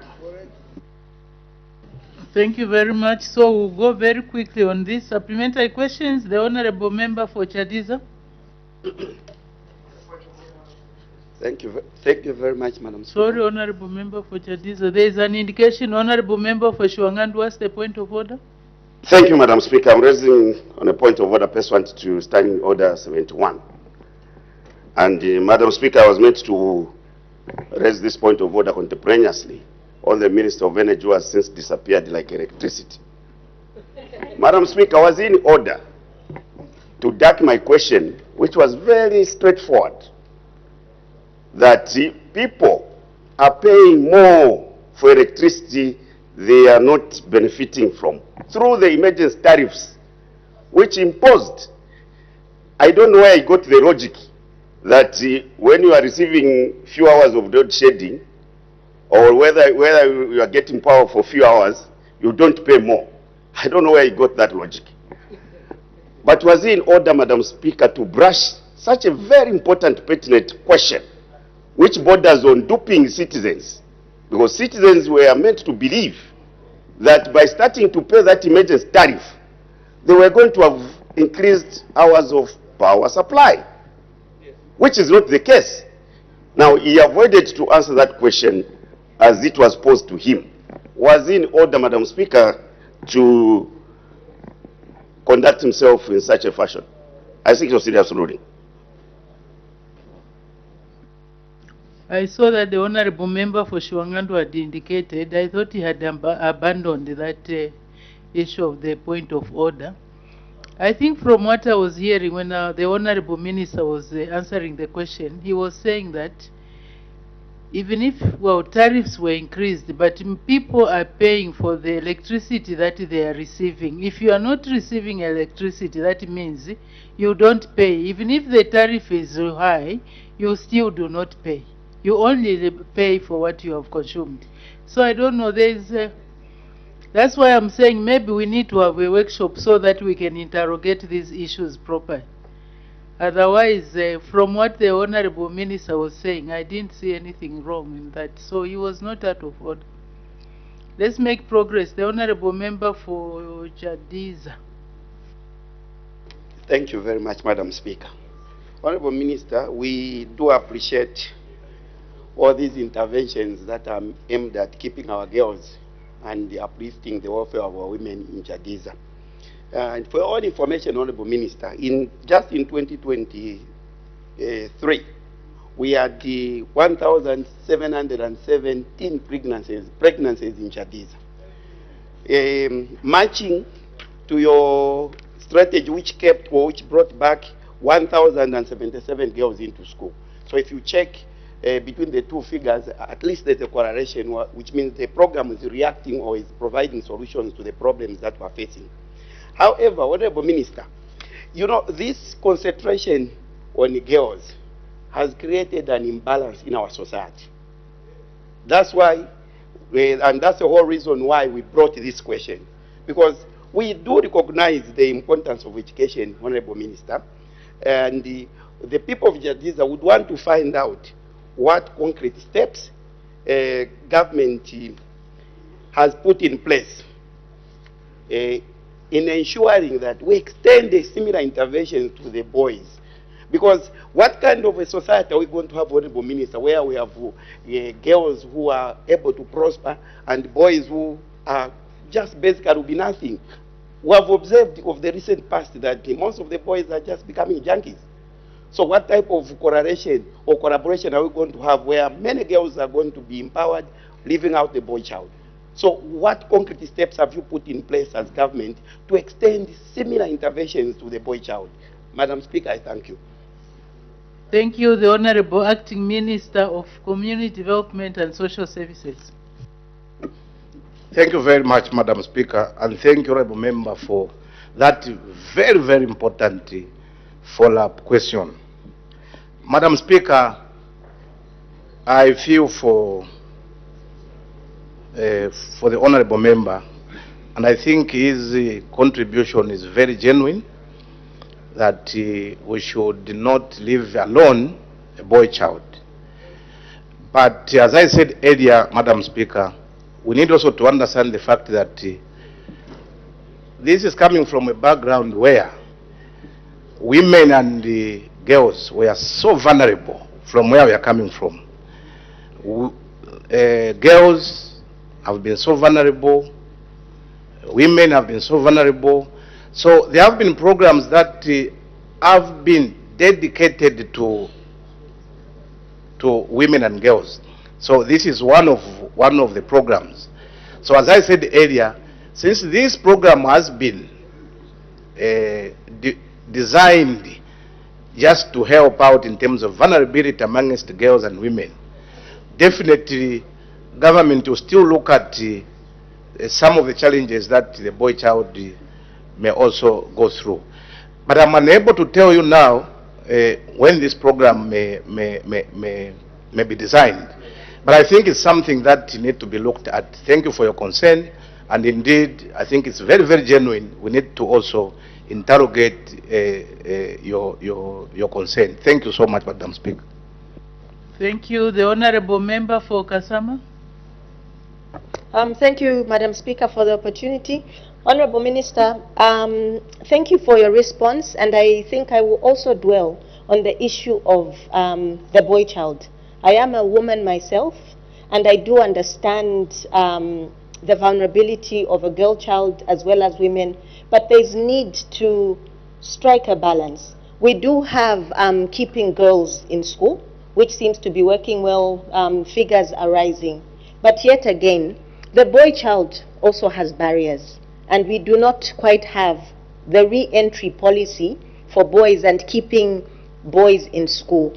Honorable Minister, is there a possibility to include the boy child in future re-entry programs? I submit. Thank you. Thank you. The Honorable Acting Minister of Community Development and Social Services. Thank you, Madam Speaker, and thank you very much, Honorable Member for Kasama Central. And indeed, it is very pleasing that we can also have women that could propagate another gender, because it's not most likely to see women helping out the other gender. So I'm very, very excited that we have people who want to be so inclusive in the way we are managing the affairs of our country. But definitely all governments always react to the concerns of its citizens. So if we continue advocating for that, definitely government will look at those concerns and see how best we can try to mitigate the challenges that the boy child is facing. So indeed, let's continue hammering on it. Let's continue raising these concerns.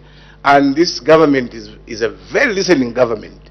Definitely one day it will be done. Thank you very much, Madam Speaker. Thank you very much. The Honorable Member for Chadiza, it was your question. Do you have another question?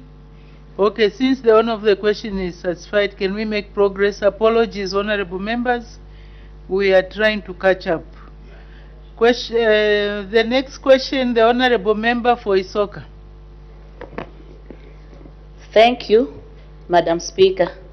The good people of Isoka are asking question number 18. I thank you. Thank you very much. The Honorable Acting Minister of Home Affairs and Internal Security.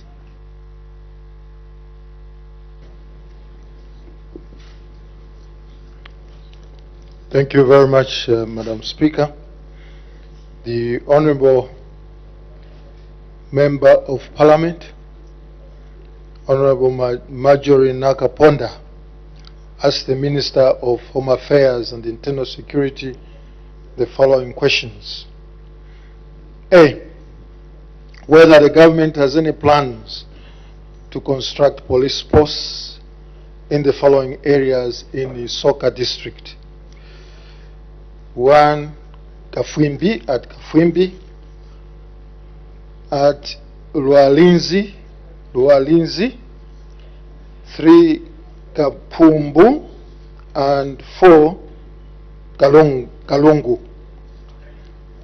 B, if so, when the plans will be implemented, and C, how many police posts are earmarked for construction in each area, as at A above. Madam Speaker, in response to the question asked by the Honourable Member, I wish to inform the House as follows. A, the government has plans to construct police posts in Isoka district in Kafwimbi, Lualinzi, Kapumbu, Kalungu, including Kafwesha, in order to take services closer to the people. The Zambia Police Service has engaged their Royal Highnesses, Chief Kafwimbi and Chief Katiete, regarding the allocation of land for the construction of police posts and staff houses in those areas. Their Royal Highnesses have agreed to allocate a minimum of 2 hectares of land for each police post. In B, if so, when the plans will be implemented. The plans will be implemented after land is secured and the Constituency Development Committee prioritizes the projects.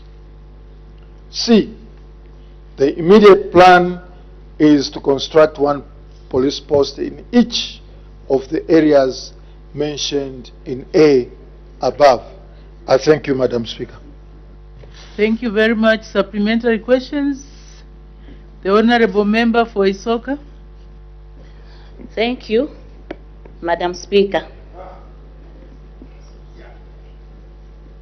Honourable Minister, my follow-up question is, what training and capacity building programs are in place to ensure that police officers serving in rural areas have the necessary skills and knowledge to address local crime challenges? I submit, Madam Speaker.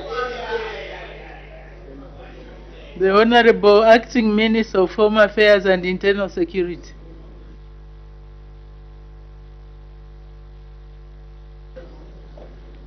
Thank you very much, Madam Speaker.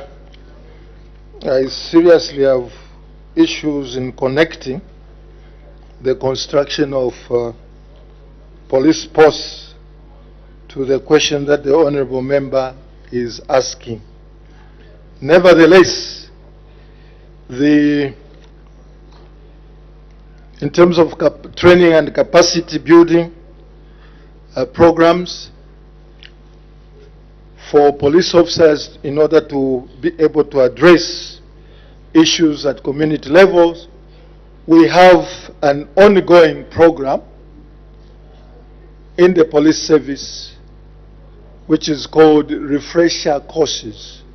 So when the police officers are ready and eligible for these trainings, they are regularly held by the police service.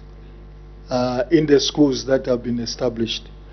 And that's when we are able to upgrade the policemen in terms of how best to address the communities that they live in. Madam Speaker, I thank you. Thank you. The Honorable Member for Chipiri. Thank you, Madam Speaker. Honorable Minister, in your response, you stated that you have a plan to build those police posts in those areas. But what you are waiting for is the allocation of the land from the Royal Highnesses, meaning that you have money. If you are to be given that land today, are you going to start tomorrow building? Thank you, Madam Speaker. The Honorable Acting Minister of Home Affairs and Internal Security.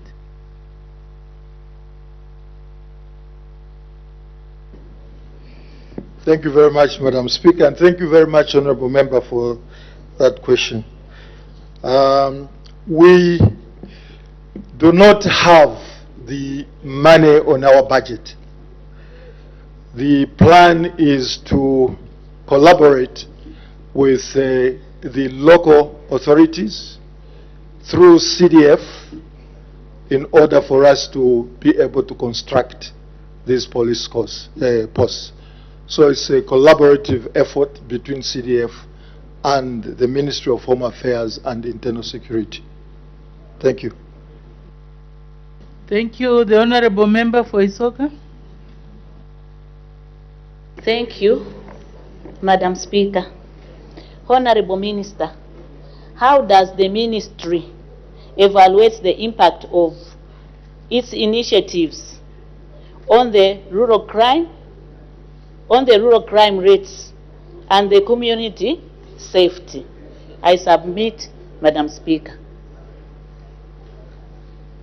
Thank you. The Honorable Acting Minister of Home Affairs and Internal Security. Madam Speaker, I'm sorry I did not get the question. On the rural something, I didn't get that aspect. Maybe she can repeat herself, if you don't mind. Honorable Member for Isoka, maybe you can repeat the question. Thank you, Madam Speaker. I was saying, how does the ministry evaluate the impact of the initiatives on the rural crime rates and the community safety? I submit, Madam Speaker. I hope the Honorable Acting Minister of Home Affairs and Internal Security has got the question. Honorable Minister.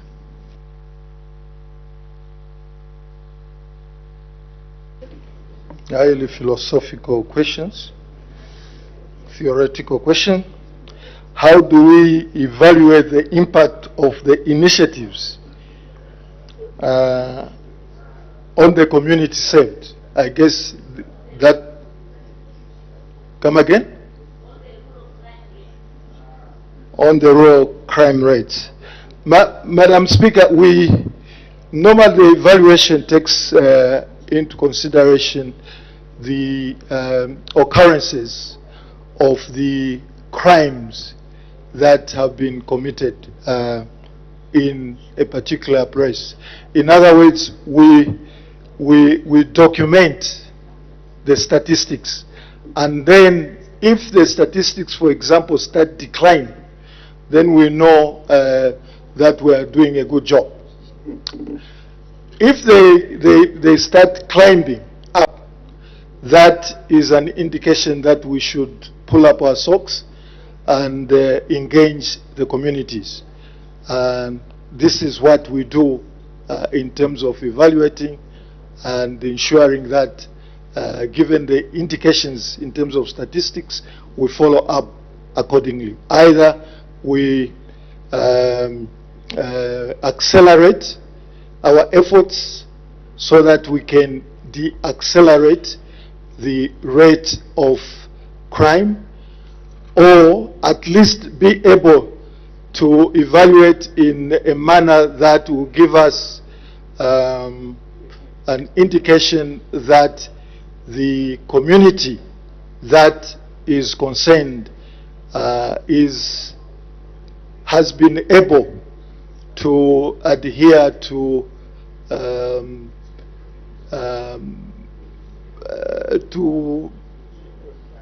issues of crime reduction in that particular community.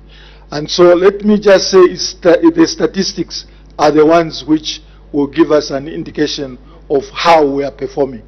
And if they are going up, then we have to accelerate our efforts.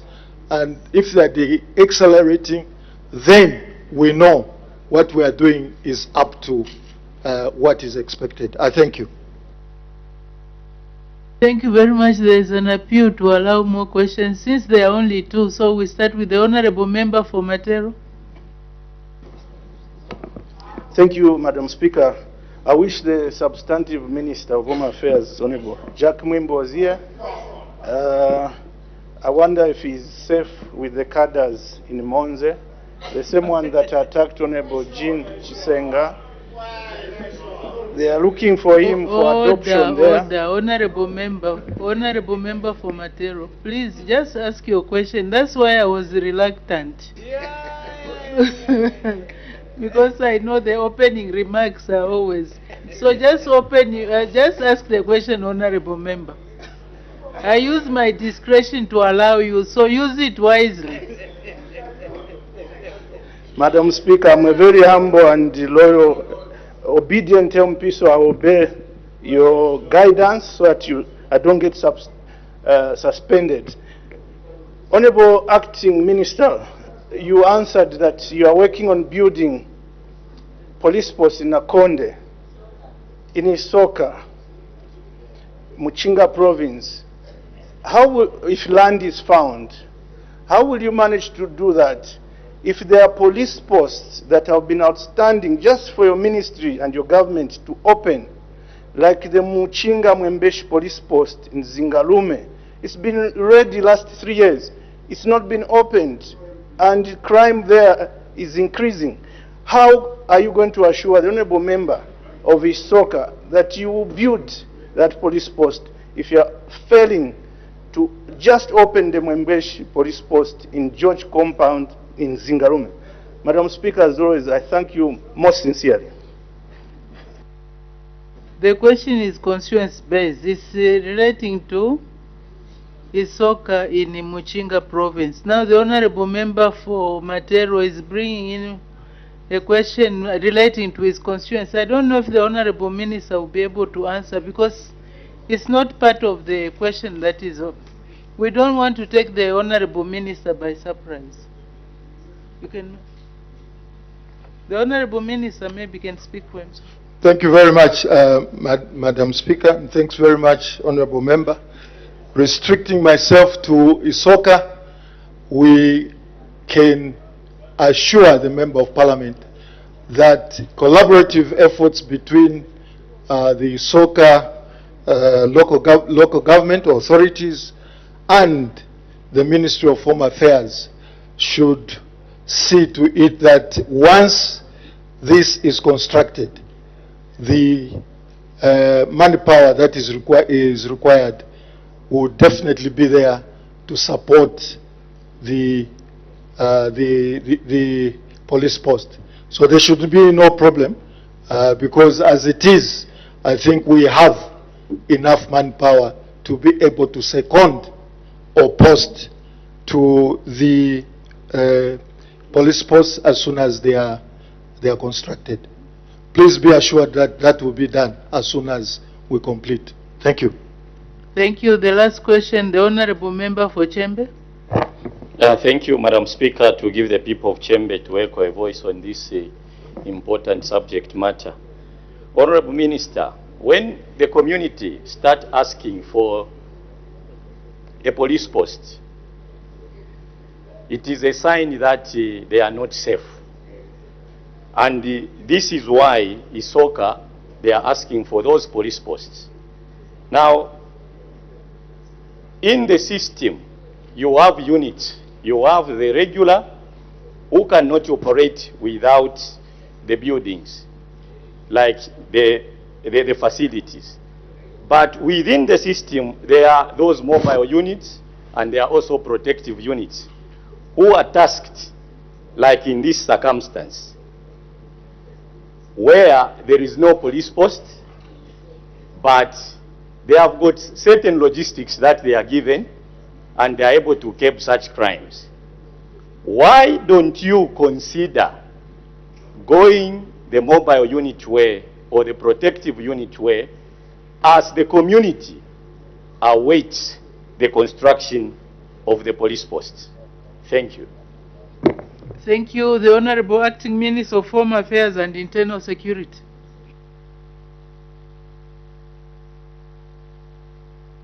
Thank you very much, Madam Speaker. And thanks very much, Honorable Member, for that question. Indeed, when people ask for police posts, they want protection, and is indicative of the fact that there might be crime arising in that community. Given that state of affairs or situation, we would like to engage the provincial authorities, that means the commissioner in Muchinga province, to be able to look at that so that they can provide a unit or so that can on occasions be able to go to them accordingly. Thank you. Thank you. We make progress. Next question, the Honorable Member of Muchinga.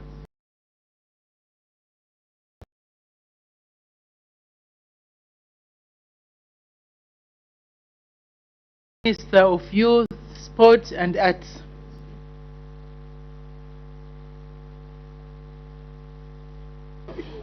Thank you, Madam Speaker.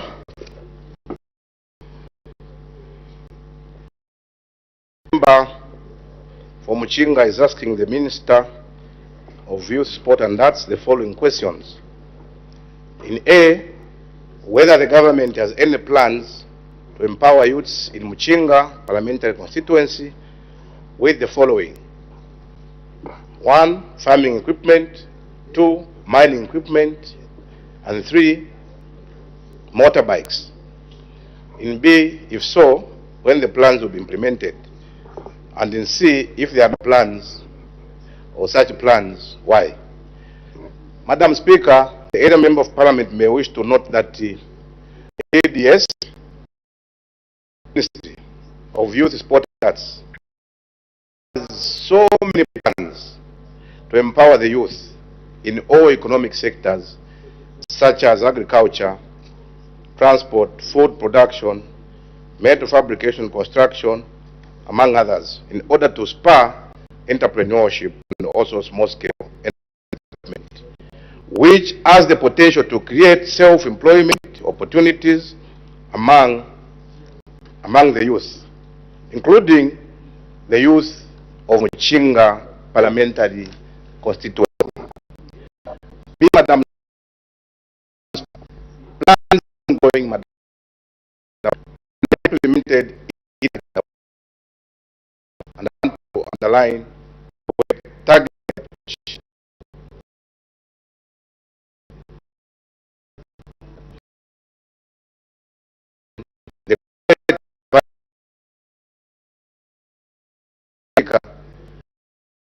the Ministry Empowerment Program according to the applications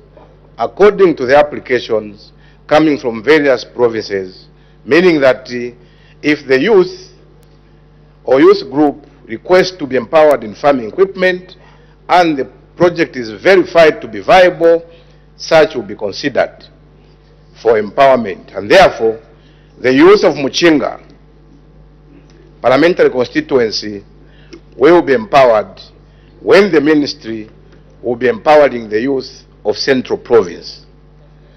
When we'll be empowering Central Province, that's when Muchinga constituency will also be empowered, and very soon. Further, the honorable member may wish to take note of the youth empowerment programs implemented in the ministry that focus on the above-mentioned economic sectors, and these are youth in transport. This empowerment scheme, Madam Speaker, is aimed at empowering the youth, cooperatives and individuals in the public transport sector with ownership of motorbikes, hereby creating employment through the transport value chain. We also, Madam Speaker, of the National Youth Scheme. This is a program which is aimed at providing grants to vulnerable but viable youth, fostering economic empowerment and also contributing to national development. The program is part of a broader effort to address challenges faced by the young people, such as unemployment and lack of access to resources. We also, under General Empowerment Program, Madam Speaker, this program is based on a needs basis and is dependent on what the youths themselves would want to venture into, such as pottery, piggery, saloon, and stationery business. Young people are encouraged to undertake any type of business which they are also passionate about. We also have skills training, Madam Speaker, which program aims at providing skills training to the out-of-school youth and the never been to school youth through the youth resource centers. Madam Speaker, skills training is yet another form of youth empowerment, and to this effect, the Ministry is also focused on equipping the youth with right practical skills that will foster small medium enterprise development among the youth. The courses being offered at the youth resource centers, for your information, Madam Speaker, through you to the nation, is at certificate level, which includes bricklaying, ICT, design, cutting and tailoring, food production and nutrition, general agriculture, power electrical, metal fabrication and welding. Additionally, Madam Speaker, the Honourable Member may wish also to note that under CDF there is also a 10% allocated for youth empowerment, which the youth of Muchinga constituents can also utilize, and I believe they have been utilizing it, following our Member of Parliament there has been doing very well by applying for loans and grants of various empowerment that they want to venture into. See, Madam Speaker, as stated above, plans are ongoing. I thank you, Madam Speaker. Thank you. Supplementary questions. The Honourable Member for Muchinga. Thank you so much, Madam Speaker, and I would also want to thank the Minister of Sports, Youth and Child Development, or if that is, for the answers that he has given. However, Madam Speaker, I must state that the youth in Muchinga have, there are 4 clubs in Muchinga, youth clubs, that have already applied for transport through your ministry, and I think this was done in 2023. To date, we have not received any response, and hence the other groups are interested in agriculture, mining, and also transport by way of them having motorbikes. Hence this question which I brought to Parliament.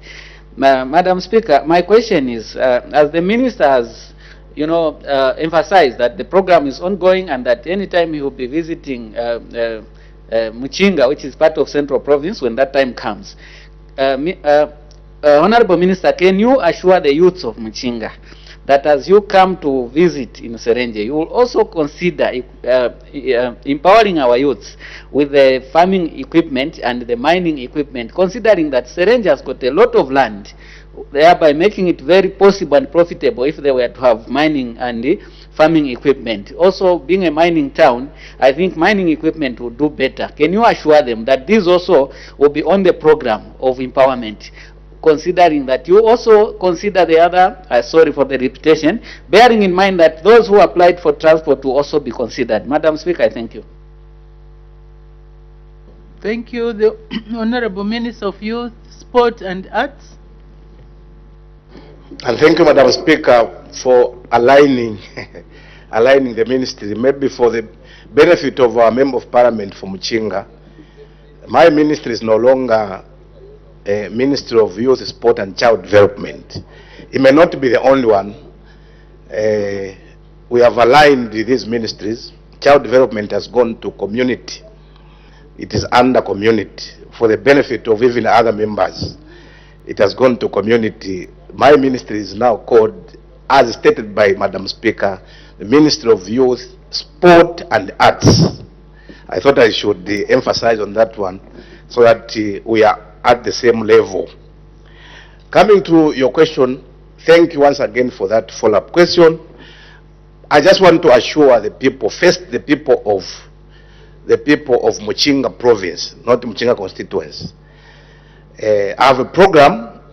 Very soon I will be going to Muchinga province, where I will empower all the districts, the young people in those districts.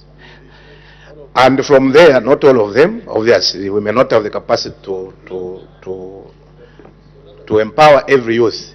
But for the people of Muchinga, be reminded that when we visit your district, we give grants to 200. These are grants to 200 youth beneficiaries. We give 12 motorbikes. We give 20 sets of jersey and 20 footballs per district. So we are on our way to Muchinga province there because we do coming to Central province. So after Muchinga province, we are coming to Central province, then go to Luapula. This is how we've been doing. And we are so committed to do that before the end of this year. We are very, very committed to do that. I am aware that we also have about 5 districts in Northwestern province, looking for space so that we can go for 5 days and finish the 5 districts that have remained in Northwestern province. I thought I now coming to, I will not go in, we are coming to, yeah, now on specific,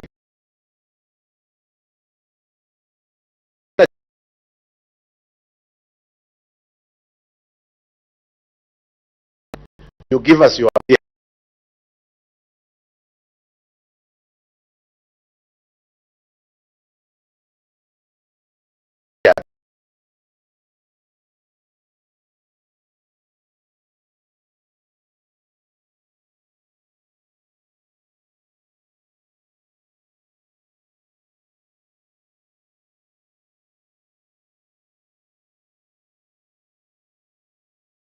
We also have sectors of one getting northern province.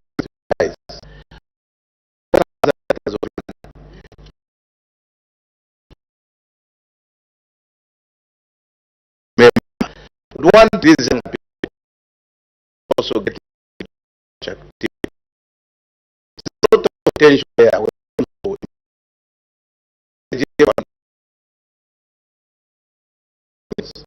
Are the ones that who are going to people from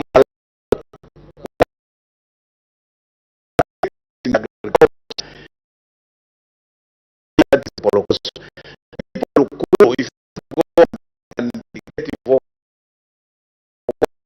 they also some equipment. You help me remember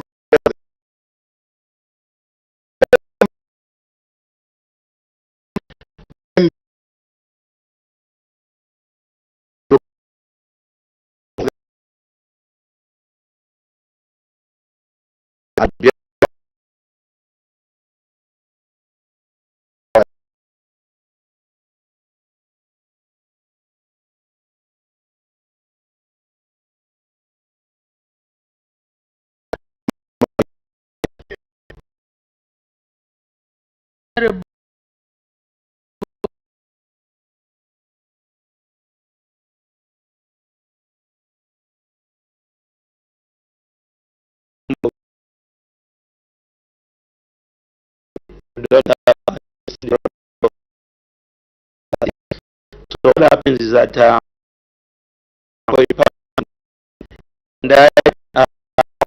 I mean, we a lot of people they are very pleased to see just having centralized provision system of youth officer or in district youth development officers in case of a Serenje district Mchinga force or Nimba constituency. And the two clubs identified by that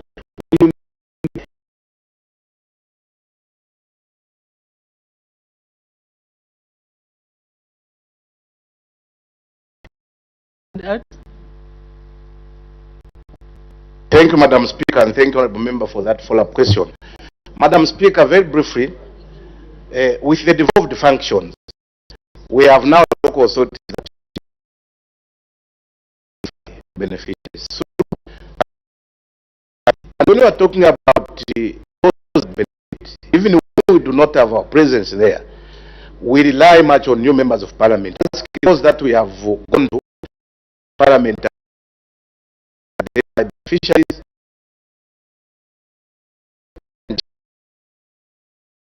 commissioner, also community leaders who are also helping us.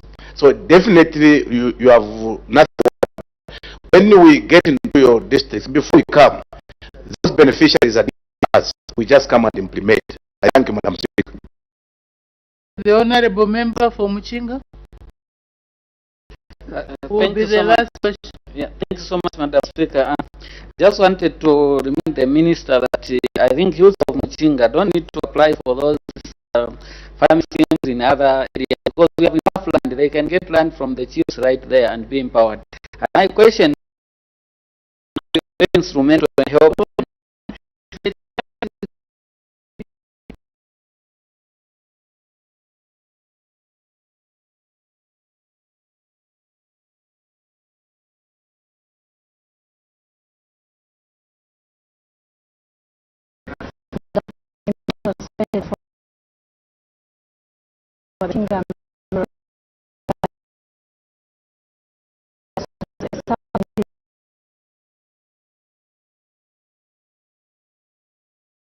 A question for oral answer, understanding Order 80, that has actually been paused by Mr. Emmanuel Bande. And so when business resumes after the break, we do expect Mr. Emmanuel Bande to finish up his supplementary question to the Minister of Youth, Sport and Arts. And just now, we take a look at some of the business that has been considered from the time business commenced at 14:30 hours. Absolutely, Madam Speaker did make quite a number of announcements. She did acquaint the House with the presence in the Speaker's gallery of the following members of Parliament and staff from the Australian Parliament, led by the Speaker of the House of Representatives, that's Honourable Newton Dick, Member of Parliament, Speaker of the House of Representatives and Federal Member for Oxley, Queensland, Honourable Mary Dole, MP, Federal Member for Aston, Victoria, Senator Claire Chandler, Senator for Tasmania, Senator Dorita Cox, Senator for Western Australia, Senator Deborah O'Neill, Senator for North South Wales, Senator Tammy Tyrrell, Senator for Tasmania, Ms. Natalie Van Dattel, Media Advisor to the Speaker, Ms. Tony Matulik, Delegation Secretary, Mr. Isaac Matia, Deputy Head of Mission, Australian High Commission, and Mr. Francis Rodzi, Political and Trade Office, Australian High Commission. And so, Madam Speaker, on behalf of the National Assembly of Zambia, warmly welcomed and received the distinguished guests into our midst. And thereafter, Madam Speaker recognized the presence in the public gallery of visitors from the United Church of Zambia Men's Christian Fellowship in Kabwe District. Madam Speaker, on behalf of the National Assembly of Zambia, warmly welcomes the visitors to the National Assembly.